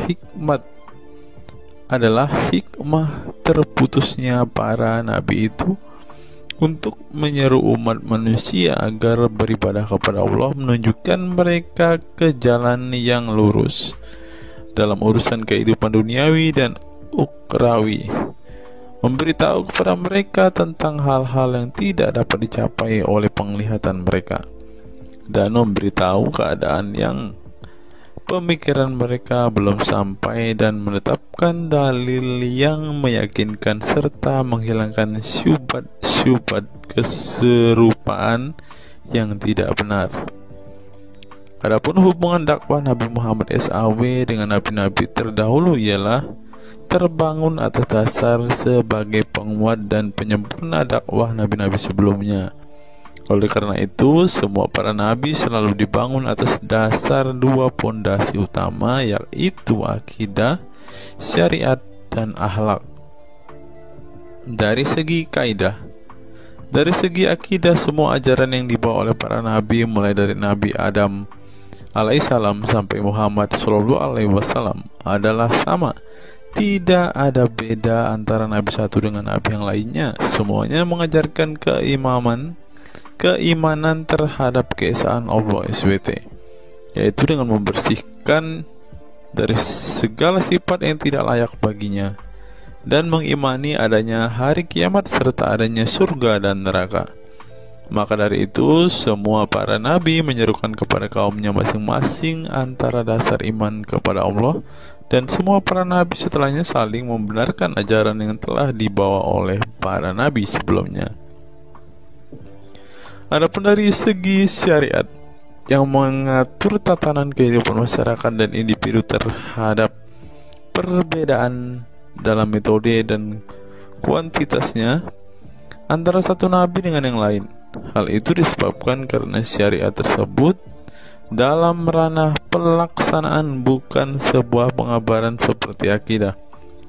Perkembangan zaman dan perbedaan bangsa yang satu dengan bangsa yang lainnya turut mempengaruhi syariat mereka satu sama lain. Diutusnya satu nabi itu adalah khusus untuk umatnya pada waktu itu, bukan umum untuk semua manusia. Sebuah hukum syariat terbatas dalam ruang lingkup yang sempit sesuai dengan umatnya pada waktu itu secara khusus. Nah, dari bagian pertama ini kita mengetahui teman-teman mengapa Rasulullah ini dikatakan sebagai nabi penutup, karena Rasulullah juga mengajarkan kepada keesaan Allah, teman-teman. Nah, seperti yang terus di sini, semuanya mengajarkan keimanan terhadap keesaan Allah SWT, yaitu dengan membersihkan dari sifat segala yang tidak layak baginya dan mengimani adanya hari kiamat dan adanya surga dan neraka. Salah satu alasan mengapa Rasulullah disebut sebagai nabi penutup adalah ini, teman-teman. Mari kita lihat fakta berikutnya. Menurut kumparan, teman-teman, alasan mengapa Rasulullah SAW disebut nabi terakhir, teman-teman. Mari kita simak ya. Saya berharap teman-teman tidak bosan mendengar setiap fakta-fakta yang kita bukakan ini, karena dengan melihat fakta-fakta ini setidaknya kita belajar teman-teman dan dapat memaklumi mengapa sih saudara-saudara muslim kita itu sangat-sangat menjunjung tinggi Rasulullah teman-teman. Mari kita simak. Nabi Muhammad SAW adalah Nabi yang ke-25 dalam Al-Quran. Sebagai umat Islam, kita diwajibkan mempercayai bahwa tidak ada Rasul lain setelah kematian Nabi Muhammad SAW. Sebenarnya, mengapa Nabi SAW disebut Rasul terakhir? Bukan tanpa alasan Allah SWT memilih Nabi Muhammad SAW sebagai Rasul terakhir, sehingga kita dilarang untuk mempercayai bahwa adanya Rasul setelah Nabi Muhammad SAW meninggal dunia, bahkan sampai memiliki cara pandang berbeda dengan beliau. Nah, jadi teman-teman kita, saudara-saudara kita tidak percaya ada Nabi setelah Nabi Muhammad, teman-teman. Terlebih ada yang Nabi yang membawa ajaran-ajaran yang berbeda dari apa yang diajarkan oleh Rasulullah. Berikutnya, alasan dibalik Nabi Muhammad SAW disebut Rasul terakhir. Nabi Muhammad SAW ditunjuk menjadi Rasul terakhir Allah SWT dan mendapatkan Al-Quran yang merupakan kitab sempurna dari kitab-kitab sebelumnya. Nah, mereka percaya juga kitab mereka adalah kitab yang paling sempurna, karena kitab-kitab sebelumnya tidak sempurna, maka disempurnakan oleh Al-Quran, teman-teman. Artinya, wahyu yang sudah diterima Nabi Muhammad SAW sudah terputus sejak beliau meninggal dunia. Ibnu Katsir menjelaskan, ini merupakan nikmat Allah Subhanahu wa Ta'ala yang terbesar atas umat ini. Allah Subhanahu wa Ta'ala telah menyempurnakan untuk mereka agama mereka, sehingga mereka tidak lagi membutuhkan agama selain agama mereka. Mereka tidak pula membutuhkan nabi selain nabi mereka. Oleh karena itu, Allah Subhanahu wa Ta'ala menjadikannya sebagai penutup para nabi. Allah Subhanahu wa Ta'ala mengutus beliau kepada manusia dan kepada jin. Nah, jadi teman-teman, Rasulullah juga bukan hanya dikirim kepada umat muslim, kepada manusia-manusia yang percaya dan memutuskan untuk memeluk agama Islam saat ini, ternyata juga kepada para jin, teman-teman. Allah Subhanahu wa Ta'ala berfirman, artinya Muhammad itu sekali-kali bukanlah bapak dari seorang laki-laki di antara kamu, tetapi dia adalah Rasulullah dan penutup nabi-nabi, dan adalah Allah Maha mengetahui segala sesuatu. Dikutip dari buku situs-situs dalam Al-Quran oleh Syarifuddin Al-Fikri, para ahli bahasa memberikan makna terhadap kata ma dalam surat Al-Ahzab ayat 40 dengan al-istitsaku wal ma'u, yang artinya memastikan dan menolak sesuatu, sehingga Al-Quran menyebutkan bahwa Nabi Muhammad SAW sebagai khatam an-nabiyin. Artinya pasti tidak ragu beliau seorang nabi terakhir dan menolak orang mengaku di kemudian hari. Adapun alasan dibalik Nabi Muhammad SAW sebagai Rasul terakhir dijelaskan oleh Syekh Al-Zairi dalam Al-Jawahir Al-Kalamiyah. Sebenarnya Nabi kita Muhammad dikatakan sebagai penutup para nabi itu hanya karena sesungguhnya hikmat terputusnya para nabi itu menyeru umat manusia agar beribadah kepada Allah, menunjukkan mereka ke jalan yang lurus dalam urusan kehidupan duniawi dan ukhrawi, memberitahu kepada mereka tentang hal-hal yang tidak dapat dicapai oleh penglihatan mereka, dan memberitahu keadaan yang pemikiran mereka belum sampai, dan menetapkan dalil yang meyakinkan serta menghilangkan syubhat-syubhat keserupaan-keserupaan yang tidak benar. Karena itu, umat manusia tidak memerlukan lagi kepada nabi sesudah Nabi Muhammad, sebab syariatnya telah mencapai batas kesempurnaan. Dan dari alasan inilah tampak jelas tentang rahasia terusnya beliau untuk seluruh umat manusia, dan keberadaan beliau sebagai manusia yang paling utama dalam segi fisik serta halaknya. Demikianlah penjelasan singkat mengenai Nabi Muhammad SAW sebagai Rasul terakhir. Semoga dengan mengetahuinya dapat menambah meneladani beliau sebagai sosok yang sempurna. Yang perlu diingat, jangan menghujat ya teman-teman. Mengutip sindonews.com, inilah ke-10 keistimewaan Rasulullah. Yang pertama, air liur Rasulullah menjadi obat. Dari Sahl bin Sa'ad berkata, saat Rasulullah dan para sahabat akan berperang di Khaybar, Rasulullah bersabda bahwa ia akan memberikan bendera kepada seorang pria yang cinta dan dicintai oleh Allah dan Rasul-Nya, dan Allah akan memberikan kemenangan. Rasulullah mencari Sayyidina Ali. Akan tetapi para sahabat mengatakan bahwa Ali sedang mengalami sakit mata. Rasulullah memerintah para sahabat untuk mendatangkan Ali kepada beliau. Kemudian Rasulullah meludahi kedua matanya dan mendoakannya. Seketika itu sakit matanya sembuh seakan-akan tidak ada bekas sakit sebelumnya. Kemudian sahabat Khalid bin Ali mengaku pernah digigit kalajengking di kakinya. Lalu Nabi meludahi kakinya dan mengusapnya. Seketika hilang sakit dan berhenti darahnya keluar. Khalid bin Ali mengatakan, aku digigit oleh kalajengking ketika aku di dekat Nabi Muhammad, lalu beliau meludahi kakiku dan mengusapnya. Yang kedua, rambut beliau membawa berkah. Sahabat Khalid bin Walid radhiyallahu anhu tak pernah kalah di medan perang. Di setiap perang, Khalid selalu meraih kemenangan dan membuat nyali musuh ketakutan. Ternyata penyebabnya tak lepas dari keberkahan rambut Nabi Muhammad yang selalu dia bawa ketika perang. Rambut beliau juga dijadikan sebagai obat bagi orang sakit. Yang ketiga, keringat Nabi Muhammad menjadi minyak wangi. Anas bin Malik menceritakan keberkahan keringat Nabi Muhammad sebagai minyak wangi. Beliau mengatakan, Nabi masuk ke rumah kami dan beliau qailullah, tidur siang di tempat kami. Ketika tidur itu, Nabi berkeringat, kemudian ibuku datang membawa botol dan keringat Nabi Muhammad ditampung ke dalam botol itu. Kemudian ketika Nabi bangun dari tidurnya, beliau bertanya kepada ibuku, wahai Ummu Sulaim, apa yang sedang engkau perbuat? Ummu Sulaim mengatakan, ini keringatmu wahai Rasulullah, aku jadikan minyak wangi dan ini adalah minyak wangi yang paling wangi.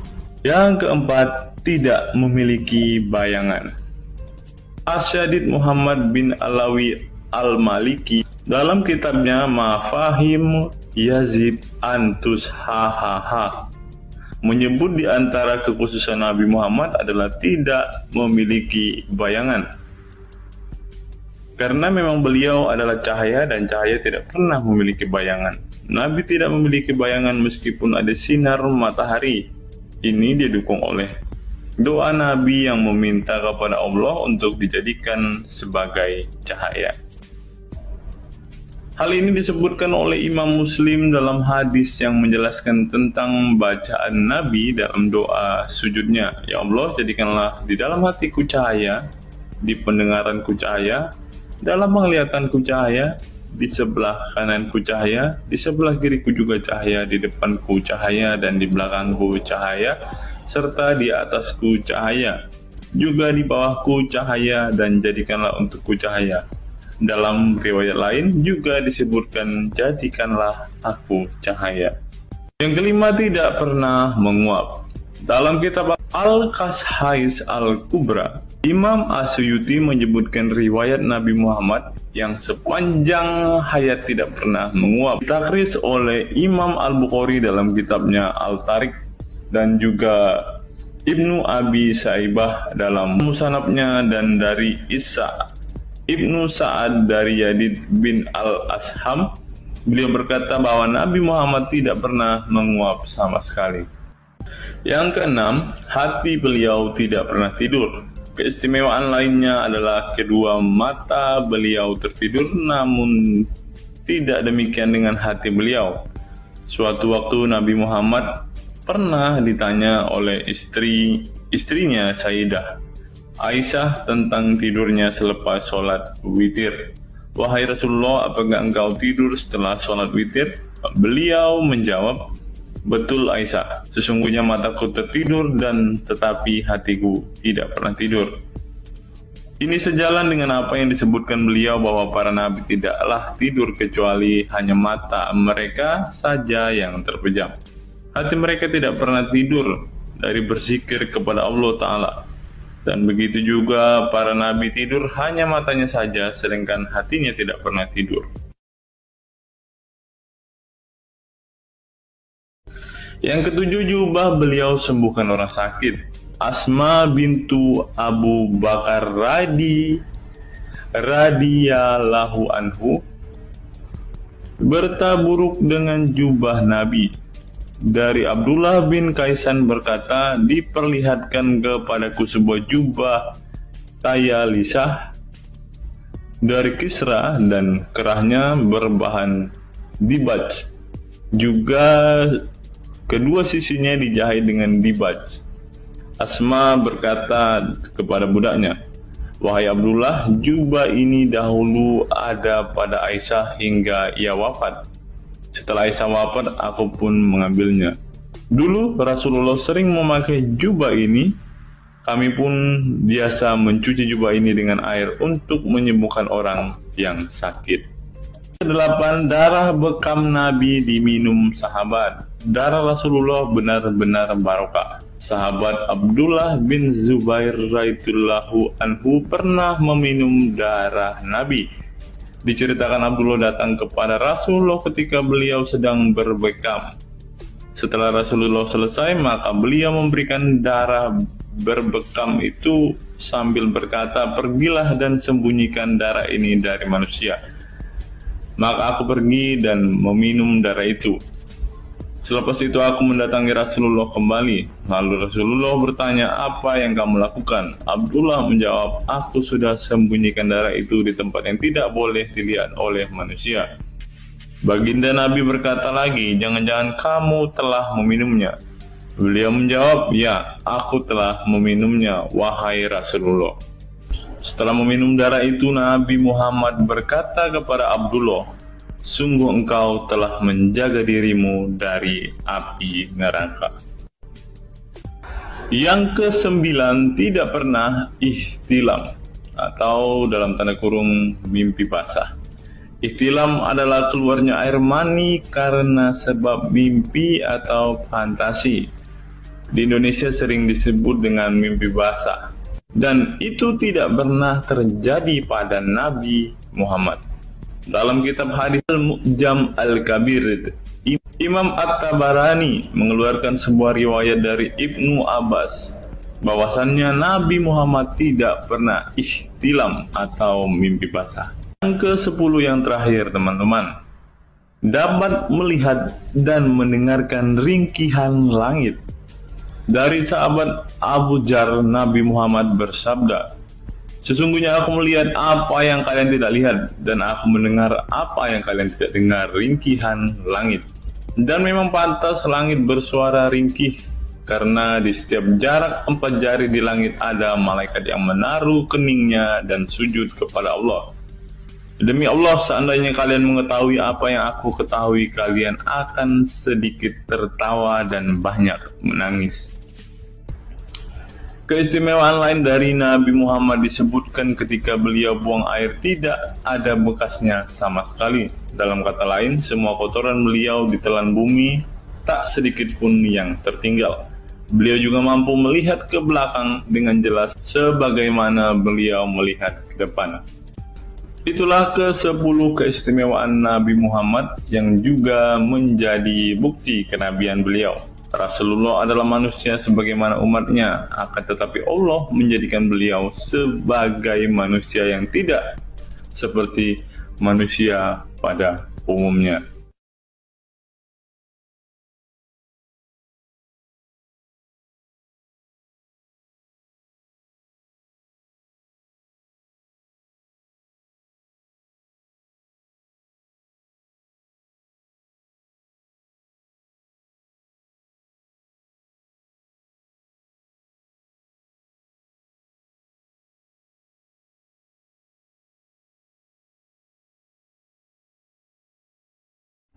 Hari ini kita akan menyimak sebuah kisah yang saya kutip dari sebuah artikel yang akan menggemparkan kita semua. Karena kisah ini berisi sebuah cerita tentang para sahabat Nabi Muhammad yang katanya masuk surga. Bagaimana mungkin para sahabat ini bisa masuk surga? Sedangkan junjungan mereka sendiri pun tidak mempunyai kepastian surga. Seperti yang diungkap Bapak Quraisy Shihab berikut ini. Tidak benar, saya ulangi, tidak benar bahwa Nabi Muhammad sudah dapat jaminan surga. Mendengar apa yang dikatakan Bapak Quraisy Shihab tadi, jelaslah bahwa Rasulullah pun tidak pasti masuk surga. Bagaimana mungkin para sahabat masuk surga jika sang junjungan sendiri tidak punya kepastian surga? Memang sedikit aneh sih teman-teman. Nabi tidak pasti masuk surga, tapi para sahabat masuk surga. Mungkinkah para sahabat lebih baik dari sang Nabi?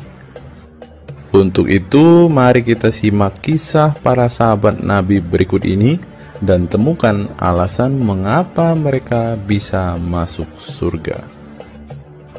Kisah sahabat Nabi Muhammad SAW yang dijamin masuk surga oleh Allah SWT. Semua manusia pasti menginginkan masuk surga Allah SWT, namun tidak semua jiwa bisa masuk surga. Ada banyak tantangan dan perjalanan yang sangat panjang yang harus dihadapi umat Islam hingga mendapat kesempatan ala SWT untuk masuk surga. Itu juga belum tentu langsung masuk surga. Mungkin harus ke neraka untuk menghapus dosa-dosa terlebih dahulu. Meski demikian, kita bisa belajar dari kisah sahabat Nabi Muhammad SAW yang dijamin masuk surga Allah. Mereka tidak begitu saja mendapat tempat yang keindahannya kekal abadi. Berbagai ujian keimanan dan fisik dalam mengarungi kehidupan mereka di jalan Allah SWT. Siapa sajakah sahabat Nabi SAW yang dijamin masuk surga? Simak selengkapnya dalam ulasan berikut ini. Kisah sahabat Nabi Muhammad SAW yang dijamin masuk surga. Dalam sebuah hadis terdapat 10 sahabat Nabi SAW yang masuk surga. Hadis tersebut berasal dari Abdurrahman bin Auf radhiyallahu anhu. Ia berkata, Rasulullah SAW bersabda. Adapun kisah 10 sahabat Nabi yang dijamin masuk surga yang dikutip dari buku biografi 10 sahabat Nabi yang dijamin masuk surga karya Sujai Fadil 2020. Yang pertama, Abu Bakar As-Siddiq. Abu Bakar As-Siddiq dikenal sebagai manusia terbaik setelah Nabi Muhammad SAW. Beliaulah orang pertama yang beriman kepada Nabi SAW, menemaninya dan membenarkan perkataannya. Ketika Nabi Muhammad SAW meninggal dunia, beliaulah yang dipilih menjadi imam dan melanjutkan kepemimpinan sebagai khalifah. Yang kedua, Umar bin Khattab. Sahabat Nabi Muhammad SAW selanjutnya yang dijamin masuk surga adalah Umar bin Khattab. Dedikasi beliau kepada agama Islam sangatlah besar. Walaupun sebelum ia memutuskan untuk beriman kepada Nabi Muhammad SAW, ia ingin membunuhnya. Setelah masuk agama Islam, Umar bin Khattab menjadi orang yang paling berani dan mendapat gelar Al-Furuq, yang memiliki arti pembeda antara yang benar dan yang salah. Yang ketiga, Utsman bin Affan. Utsman bin Affan merupakan saudagar kaya raya, namun kekayaan tersebut tidak membuatnya sombong, namun kebalikannya. Utsman menggunakan hartanya untuk zakat, sedekah, dan infak. Setelah meninggalnya Umar bin Khattab, beliau melanjutkan kepemimpinannya dan juga melanjutkan tugas untuk menyusun mushaf Al-Quran. Yang keempat, Ali bin Abi Thalib. Ali bin Abi Thalib merupakan sepupu dari Nabi Muhammad SAW, sehingga beliau banyak belajar Islam dari usianya sejak kecil. Ali bin Abi Thalib pernah ditinggal Nabi Muhammad SAW saat perang Tabuk untuk menjaga para wanita dan anak-anak. Setelah meninggalnya Utsman bin Affan, beliau meneruskan kepemimpinannya. Namun di masa kepemimpinannya banyak sekali pertentangan dan perpecahan kelompok dengan pemikiran masing-masing. Talhah bin Ubaidillah. Meski tak seterkenal para khulafaur rasyidin, namun beliau merupakan sosok perlindung bagi Nabi Muhammad dalam perang Uhud dengan menangkis anak panah dengan tangannya hingga kehilangan jari-jarinya. Selain itu, Thalib bin Ubaidillah disanjung karena kebaikan hati dan sedekah beliau. Yang keenam, Zubair bin Awam. Zubair bin Awam merupakan orang pertama yang berani mencabut pedangnya di jalan Allah SWT saat ia menduga ada orang musyrik yang sewenang-wenang kepada Nabi Muhammad SWT. Perjuangannya untuk masuk ke Islam tidaklah mudah. Beliau sempat disiksa oleh pamannya sendiri agar tidak mengikut Nabi Muhammad SAW. Yang ketujuh, Abdurrahman bin Auf. Abdurrahman bin Auf merupakan seorang saudagar yang kaya raya. Walaupun seorang yang berlimpah harta, beliau banyak menggunakan hartanya untuk kaum muslimin. Ketika mendengar bahwa dirinya akan masuk surga, Abdurrahman bin Auf khawatir apakah layak masuk surga dan merasa dirinya bukanlah siapa-siapa. Yang kedelapan, Sa'ad bin Abi Waqqas. Sa'ad bin Abi Waqqas merupakan paman Nabi Muhammad SAW dari ibunya. Ketika mendengar Islam di Mekah, Sa'ad langsung menghampiri Nabi Muhammad SAW untuk beriman kepada Allah SWT dan Rasulnya. Sa'ad bin Abi Waqqas merupakan orang pertama yang meletakkan anak panah di jalan Allah SWT. Beliau juga dipilih menjadi komandan perang Qadisiyah dan diangkat menjadi gubernur Kufah di masa kepemimpinan Utsman bin Affan. Yang kesembilan, Sa'id bin Zaid. Apabila seseorang yang mampu membuat Umar bin Khattab yang keras bisa masuk ke dalam Islam, beliau adalah Sa'id bin Zaid dan istrinya Fatimah bin Khattab. Beliau mengadakan pertemuan di Darul Arqam dan sebelumnya menyampaikan dakwah di dalamnya. Sa'id bin Zaid tidak pernah absen dari peristiwa penting dan peperangan bersama Nabi Muhammad SAW kecuali di perang Badar. Yang ke-10, Abu Ubaidah bin Zarah. Abu Ubaidah bin Zarah merupakan seorang sahabat Nabi Muhammad yang lemah lembut namun cekatan. Beliau termasuk salah satu generasi pertama yang masuk Islam. Ketika perang Uhud, 2 gigi depannya copot, malah tampilan dirinya makin bagus. Giginya ompong dikarenakan ia mencabut 2 rantai yang masuk melalui lubang kancing topi besi di wajah Nabi Muhammad SAW karena terkena tebasan. Dari 10 kisah tadi, semua sahabat Nabi itu terkenal dengan perbuatan baiknya.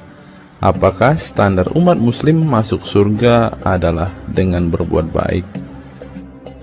Perbuatan baik tentu tidak dapat menyelamatkan.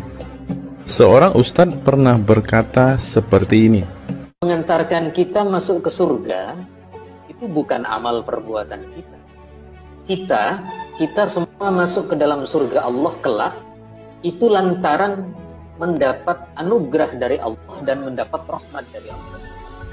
Jadi bukan karena amal ibadah kita. Apa tanggapan teman-teman setelah menyimak kisah ini?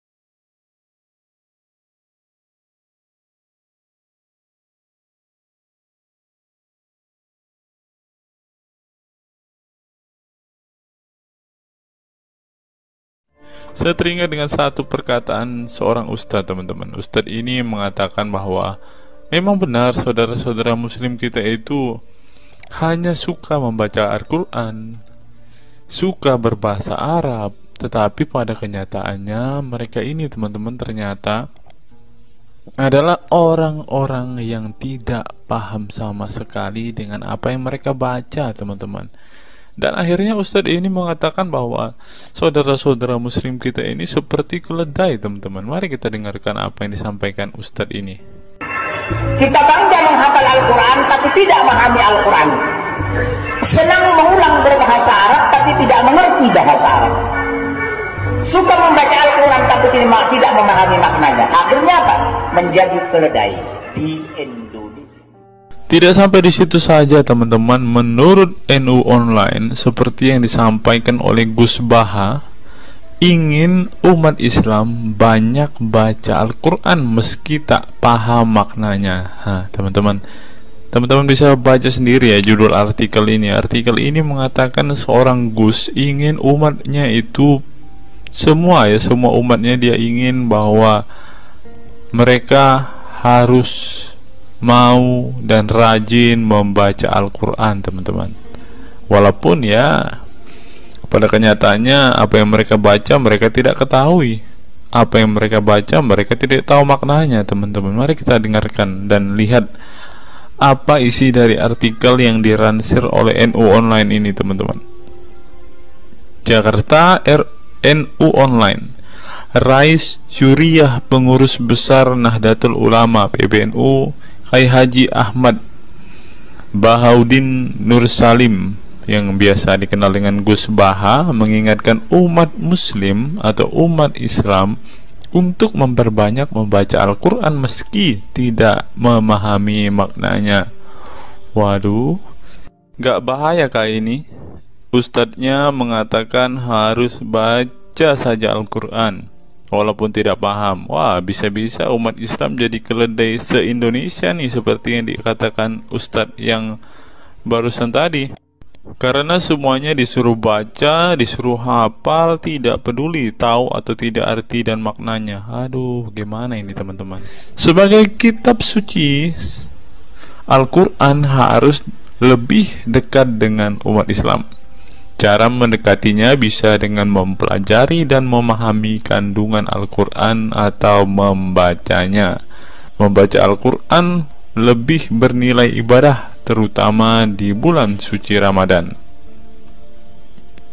Saya paling sangat ingin di Ramadan ini banyak membaca Al-Quran, baik membaca secara qiraatan saja atau lebih jelasnya. Sebagaimana dikutip NU Online dari akun YouTube Santri Gayeng, menurut Gus Baha, membaca Al-Quran tidak harus menunggu paham arti dan tafsirnya, sebab membaca Al-Quran dari huruf ke huruf sudah bernilai ibadah. Meskipun seorang yang membacanya itu tidak paham arti dan maknanya, terlebih ketika membaca dan kemudian menjadikan isi Al-Quran sebagai bimbingan hidup. Gus Baha mencoba melogikakan orang yang membaca Al-Quran tetapi tidak memahami maknanya. Ia menjelaskan ketika seseorang membaca Al-Quran dan tidak paham maknanya, maka seseorang itu hanya menyibukkan diri dengan kalamullah. Hal ini menurut Gus Baha sesuatu yang baik. Tetapi Ustadz yang tadi mengatakan kalau hanya bisa membaca tetapi tidak ngerti maknanya, mereka sama dengan keledai di Indonesia. Nah, sekarang umat muslim bingung nih harus ngikutin yang mana, mau jadi keledai atau hanya menjadi pembaca tetapi tidak tahu apa-apa nih. Lanjut, teman-teman. Efek dari kesibukan dengan kalamullah itu pasti tidak melakukan maksiat. Tetapi kalau kita melihat ya, kalau ada satu contoh kasus yang terjadi di pesantren kemarin kan, teman-teman, di artikel yang kita baca sebelumnya, bahwa kejadian atau hal yang bersangkut paut dengan maksiat ini terjadi di dalam pondok pesantren, teman-teman. Bagaimana ini Gus Baha? Kalau Anda mengatakan bahwa ketika orang sibuk dengan membaca Al-Quran, dengan kesibukan membaca kalamullah, dan bisa terhindar dari melakukan hal-hal maksiat, tapi kok di pondok pesantren malah terjadi maksiat nih Gus Baha, bagaimana ini? Lanjut, saya beri contoh, meskipun membaca saja dan tidak paham artinya, itu tetap baik. Ada orang yang semalaman itu duduk bersama keluarga, ngobrol ringan tentang masa lalu, cerita lucunya atau lucunya anaknya. Pada malam itu ditulis oleh malaikat bahwa keluarga ini tidak maksiat, tidak dugem, tidak narkoba, dan tidak ke tempat maksiat, jelasnya. Gus Baha mengatakan keberkahan dari seorang muslim atau muslimah menyibukkan diri bercengkrama bersama keluarga, asik guyon dengan teman dan tetangga adalah tidak melakukan maksiat dan tidak macam-macam, apalagi jika saat itu membaca Al-Quran. Hal ini sesuai dengan kajian ilmu usul fikih yang dipelajari Gus Baha dari Al-Makfurlah Kiai Haji Maimun Zubair. Dia menegaskan bahwa di antara kebaikan agama Islam adalah meninggalkan itu adalah pekerjaan yang tidak butuh modal. Gus Baha menjelaskan, apabila seseorang ingin mendapat pahala sholat, maka harus sholat. Kalau ingin mendapat pahala haji, maka harus haji. Namun ada kebaikan yang tidak perlu modal, yaitu meninggalkan kemungkaran. Caranya cukup meninggalkan hal-hal yang dilarang Allah. Cara meninggalkan kemungkaran bisa dengan bercengkrama dengan keluarga, baca Al-Quran, bercanda dengan teman, dan hal positif lainnya. Sehingga kalau ada orang yang tanya, kenapa baca Al-Quran meskipun tidak paham itu dapat pahala? Satu, karena itu kalamullah. Kedua, sebagai kebaikan itu adalah meninggalkan kemaksiatan. Meninggalkan itu bisa dilakukan dengan hal-hal mudah. Ini pentingnya ngaji. Saya ngaji usul fikih dengan Kiai Haji Maimun, abahnya Gus Yasin, katanya. Gus Baha mengaku sejak kecil ia sudah terbiasa membaca dan mempelajari Al-Quran, bahkan hingga saat ini. Kebiasaan Gus Baha mempelajari Al-Quran yang berlangsung puluhan tahun ini membuatnya memiliki kecintaan yang mendalam dengan kitab suci yang diturunkan kepada Nabi Muhammad itu. Ia juga membaca banyak literatur klasik maupun modern untuk memahami Al-Quran, kemudian melakukan diskusi dengan banyak pakar Al-Quran dari berbagai daerah dan negara tentang berbagai tema. Tetapi syukur-syukur bacanya Al-Quran itu paham. Artinya paham sesuai dengan kapasitas masing-masing.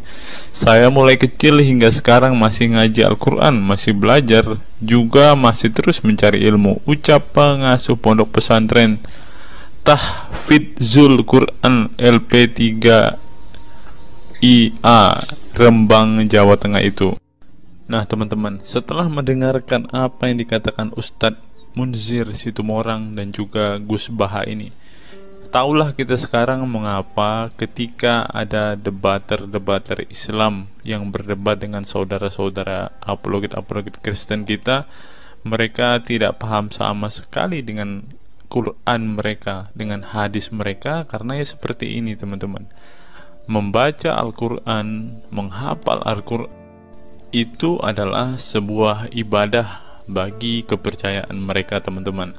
Walaupun mereka tidak paham apa yang mereka baca, walaupun mereka tidak mengerti sama sekali apa yang mereka baca teman-teman, yang penting dibaca saja, itu adalah sebuah amal baik. Nah teman-teman, kita belajar bahwa ketika apologet Kristen berdebat dengan para apologet Islam atau dengan para polemikus Muslim, inilah yang terjadi teman-teman. Mereka tidak paham sama sekali ketika mereka ditanya isi hadis dan Qur'annya. Karena pada intinya atau pada kenyataannya, seperti pengakuan dua ustadz ini tadi, bahwa memang benar umat muslim itu hanya senang membaca, hanya suka membaca, hanya suka mengimani tetapi tidak paham sama sekali dengan apa yang mereka baca dan imani, teman-teman. Sebagai contoh, teman-teman, kita kalau melihat perdebatan antara Gurunda Zuma dengan apologet-apologet Kristen ya, ketika Zuma ditanyakan ayat-ayat Al-Quran atau hadis-hadisnya, Zuma pasti tidak pernah menjelaskan ayat dan hadis itu, teman-teman. Alasannya ya kita tahu ya, sekarang ternyata memang Zuma pun ternyata hanya hafal, hanya suka membaca tetapi tidak paham dan tidak mengerti sama sekali dengan apa yang mereka baca dan hafalkan, teman-teman. Ya, jadi kita bisa ambil kesimpulan bahwa orang-orang model seperti ini sama seperti keledai di Indonesia, seperti yang diungkapkan oleh Ustadz Munzir Situmorang tadi, teman-teman.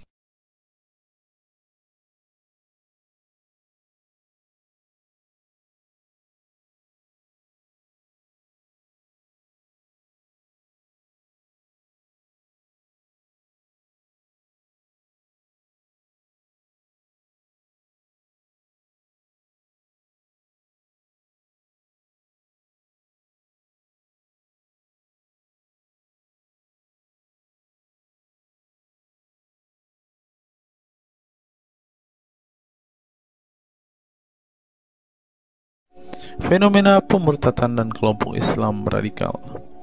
Sejumlah sarjana Islam mengemukakan hukuman seorang murtad adalah hak prerogatif Tuhan, bukan wewenang manusia. Masalah pemurtadan selalu menjadi isu penting dalam sejarah wacana keislaman. Dalam Islam, tindakan atau sikap seseorang muslim meninggalkan agama Islam, baik dengan perkataan maupun dengan perbuatan, disebut dengan ridah atau irtidad dalam bahasa Arab. Dan orang muslim yang melakukan tindakan ini disebut murtad. Nah, seperti yang dikatakan oleh Yakut tadi, teman-teman, dengan mengatakan toa itu seperti gonggongan anjing, dia sudah murtad, teman-teman. Itulah sebabnya saudara-saudara muslim menganjurkan dia untuk istighfar dan mengucapkan 2 kalimat syahadat kembali. Lanjut. Seorang dikatakan murtad belum tentu mereka pindah atau konversi ke agama baru. Bisa juga mereka kemudian memilih untuk tidak beragama, menjadi sekuler, ateis, agnostik, dan lain sebagainya.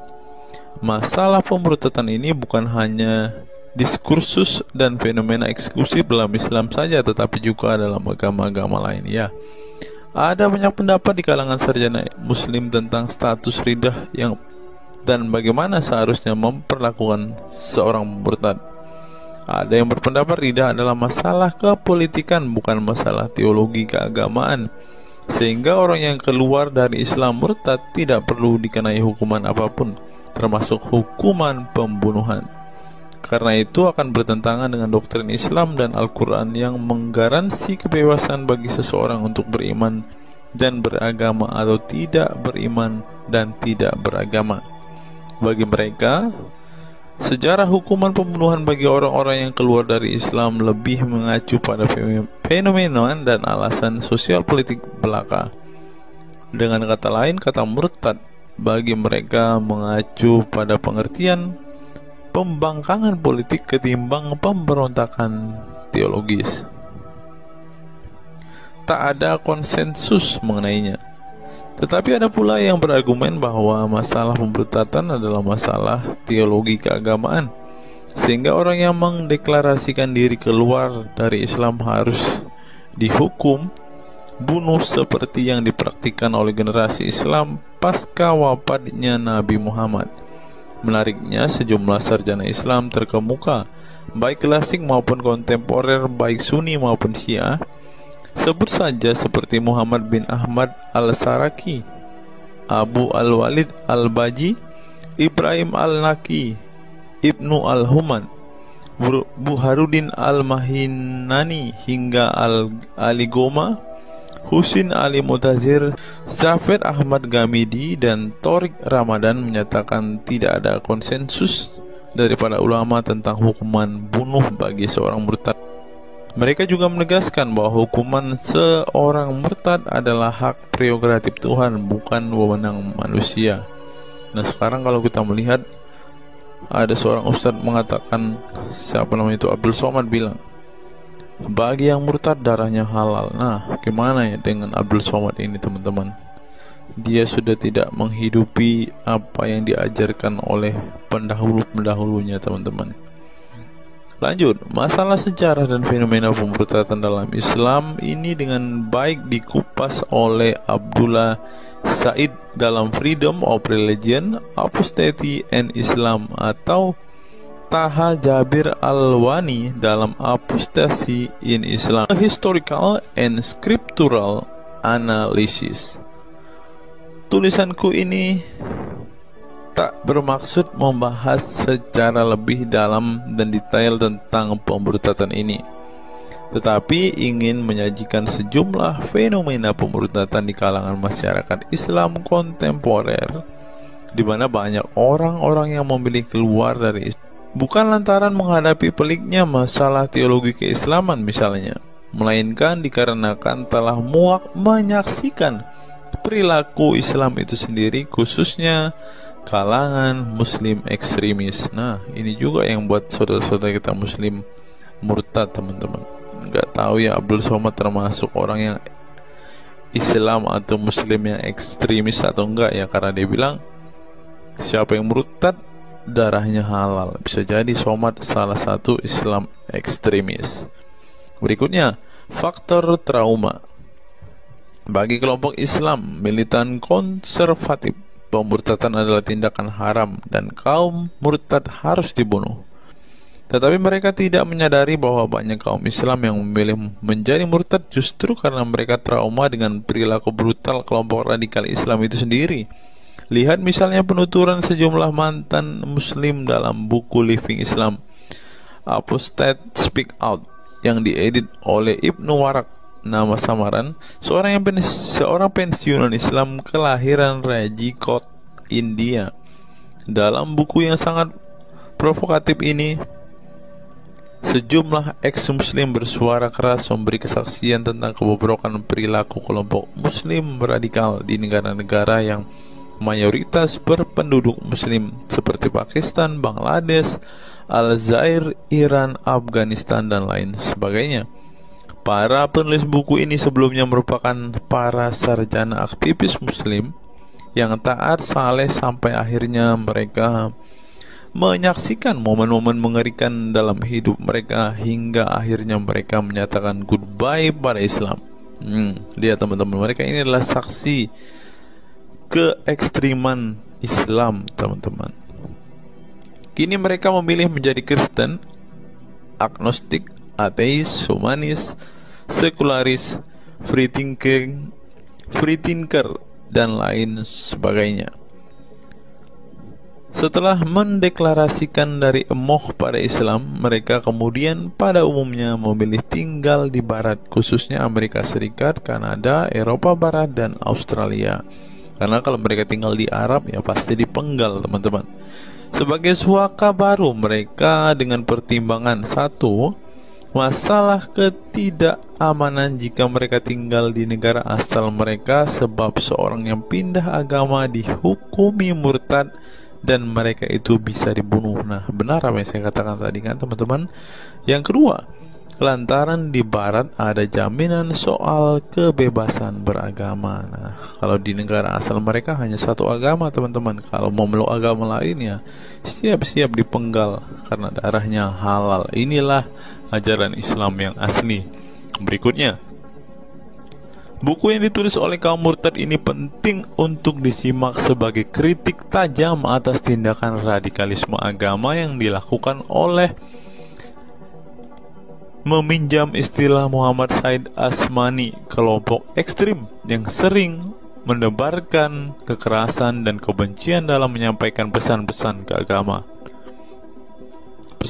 keagamaan, tanpa disadari bahwa perilaku sadis dan barbar mereka telah menyebabkan sebagian umat Islam frustasi dan kehilangan kepercayaan terhadap agama mereka, kemudian memilih hengkang dari Islam.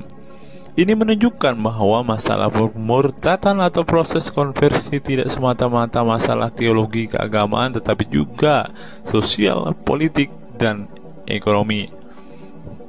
Itulah yang dialami Ibnu Warok, Ali Sina, Anwar Saik, Faisal Muhammad, Serek Malik, Samia Libini, Abul Qasem, dan masih banyak lagi. Semula mereka adalah para pemeluk Islam saleh yang kemudian memilih keluar dari agama ini setelah mereka mengalami dan menyaksikan peristiwa tragis dalam sejarah hidup mereka. Simak misalnya penuturan Ali Sina dalam Why I Live Islam, My Passage from Faith to Enlightenment. Ali Sina yang masih keturunan Ayatollah Iran ini menuturkan pengalaman getir hidupnya menyaksikan serangkaian horor di negaranya Iran. Dia mengatakan sejak Ayatollah Khomeini berhasil menggulingkan diktator Shah Reza Pahlavi pada tahun 1979, segera ia mengganti ideologi sekuler negara dengan ideologi Islami yang tunduk sepenuhnya pada otoritas Khomeini. Masih menurut Ali Sina, alih-alih ingin menegakkan kedaulat Tuhan, dalam praktiknya yang terjadi justru penegak kedaulatan Khomeini, di mana melalui agen rahasianya yang bernama Saza Mene Atelaat Fa Amniate Keskharar yang disingkat Sefak, dia dan para pendukungnya menghancurkan siapapun yang tidak mau tunduk pada otoritas politik keagamaannya, termasuk bekas sekutunya. Maka pada saat Imam Khomeini berkuasa, kata Sina, nyawa pun menjadi sangat murah. Ribuan orang Irak dibunuh sebagai efek perang teluk antara Iran-Irak. Ribuan pengikut Bahai Faith disiksa dengan tuduhan murtad, dan ribuan penduduk Iran yang menolak otoritas politik dan agama sang imam dipenjara. Nasib kaum perempuan lebih tragis lagi. Sebelum dibunuh, mereka diperkosa oleh tentara syariat dengan alasan sebagai imbalan pembangkangan kepada sang ayatollah sekaligus tiket menuju surga. Oh, ngeri teman-teman, tiket menuju surga. Peristiwa tragis semasa rezim Khomeini ini membuat Ali Sina trauma dan kehilangan kepercayaan terhadap Islam sehingga ia memilih murtad. Sekarang ia mendirikan Faith Freedom Foundation untuk mengadvokasi orang-orang yang ingin meninggalkan Islam. Selain Ali Sina, pengalaman getir juga dialami oleh Abul Qasem Bangladesh, Serek Malik Pakistan, Anwar Saik Pakistan Bertain, Nadia dari Maroko, Samia Libina dari Tunisia, Azad dari India, dan masih banyak lagi. Setelah mengalami dan menyaksikan sejumlah peristiwa tragis kekerasan agama yang dilakukan kaum muslim radikal di negara mereka, mereka kemudian hijrah ke iman yang baru. Memang tidak bisa dipungkiri di negara-negara berbasis Islam itu telah terjadi sejumlah peristiwa sadis yang dilakukan sekelompok rezim muslim militan dan kaum radikal agama demi ambisi politik kekuasaan mereka. Atas nama agama dan penegakan syariat Islam, mereka melakukan serangkaian teror dan kekerasan terhadap kelompok minoritas dan lawan-lawan politik agamanya. Penulis perempuan Mesir Bat Ye'or telah menunjukkan dengan baik sebagian dari sejarah gelap radikalisme kelompok militan konservatif terhadap kaum minoritas ini dalam buku The Decline of Eastern Christianity Under Islam From Jihad to Dhimmitud. Dalam buku ini, dia berpendapat bahwa konsep dhimmi, khususnya Kristen dan Yahudi yang secara literal mengacu pada definisi protected people, orang-orang yang dilindungi, dalam realitasnya justru menjadi kelompok yang diperas, dieksploitasi, karena di samping dipaksa membayar pajak pada pemerintah, mereka tidak pernah menikmati hak-hak sipil sebagai warga negara. Di negara-negara berbasis syariat Islam, mereka memang menjadi warga negara kelas 2, kalau bukan malah tidak berkelas lagi. Wah. Tidak hanya non-muslim saja, kaum muslim yang kebetulan berseberangan dengan ideologi dan aliran keagamaan rezim penguasa, baik rezim Sunni maupun Syiah, juga mendapat perlakuan kejam dan diskriminatif. Sebagian dari kaum muslim yang dizolimi oleh rezim Islam ekstrim ini masih bertahan memeluk Islam. Tetapi sebagian lain lebih memilih kabur ke negeri lain dan emoh memeluk Islam lagi. Ilustrasi di atas merupakan peringatan keras sekaligus memberi pelajaran berharga bagi umat Islam. Dengarnya saudara-saudara Islam, khususnya kelompok muslim militan konservatif yang selama ini getol berdakwah dengan cara-cara kekerasan dan intoleran. Perilaku brutal dan aksi-aksi kekerasan yang mereka lakukan tidak hanya menyebabkan simpati publik terhadap kaum muslim merosot, atau melorotnya tingkat kepercayaan publik terhadap Islam sebagai agama damai, toleran, pluralis, dan rahmatan lil alamin. Tetapi lebih dari itu, tindakan konyol kaum radikal agama ini telah menyebabkan pemurtadan sebagian umat Islam itu sendiri. Kedepan kaum muslim harus menebarkan Islam dengan cara-cara damai, santun, dan toleran, bukan dengan tindakan keras, kasar, dan intoleran yang justru merugikan Islam dan kaum muslim itu sendiri. Jika memang Islam itu agama rahmat bagi alam semesta, maka buktikan itu dengan tindakan nyata. Wallahu alam bishawab. Nah, itulah fakta-fakta yang bisa saya sampaikan pada kesempatan hari ini, teman-teman. Kiranya fakta-fakta ini dapat membuat kita semua sebagai umat Kristen semakin bersemangat berdoa, terlebih memberitakan Injil kepada saudara-saudara muslim kita yang benar-benar rindu, yang benar-benar ingin dan haus mendengarkan kabar baik, teman-teman. Karena Alkitab memang mengatakan ada orang-orang yang hatinya sudah tertutup untuk Injil dan mereka tidak akan pernah mendengarkan kabar baik itu. Bagi saudara-saudara muslimku, segeralah murtad, karena sesuai dengan apa yang kita bacakan hari ini, banyak sekali fakta-fakta yang di luar nalar yang bisa menjadi alasan kalian untuk meninggalkan agama Islam. Apa pendapat teman-teman setelah menyimak video ini? Silahkan tuliskan komentar waras teman-teman di kolom komentar video ini, agar banyak orang semakin waras dan semakin sadar bahwa hanya Yesuslah satu-satunya Tuhan dan Juru Selamat. Hanya Yesuslah satu-satunya yang menyediakan surga bagi setiap orang yang percaya kepadanya. Salam waras, salam sadar. Sampai bertemu di video-video kita berikutnya. God be with you all.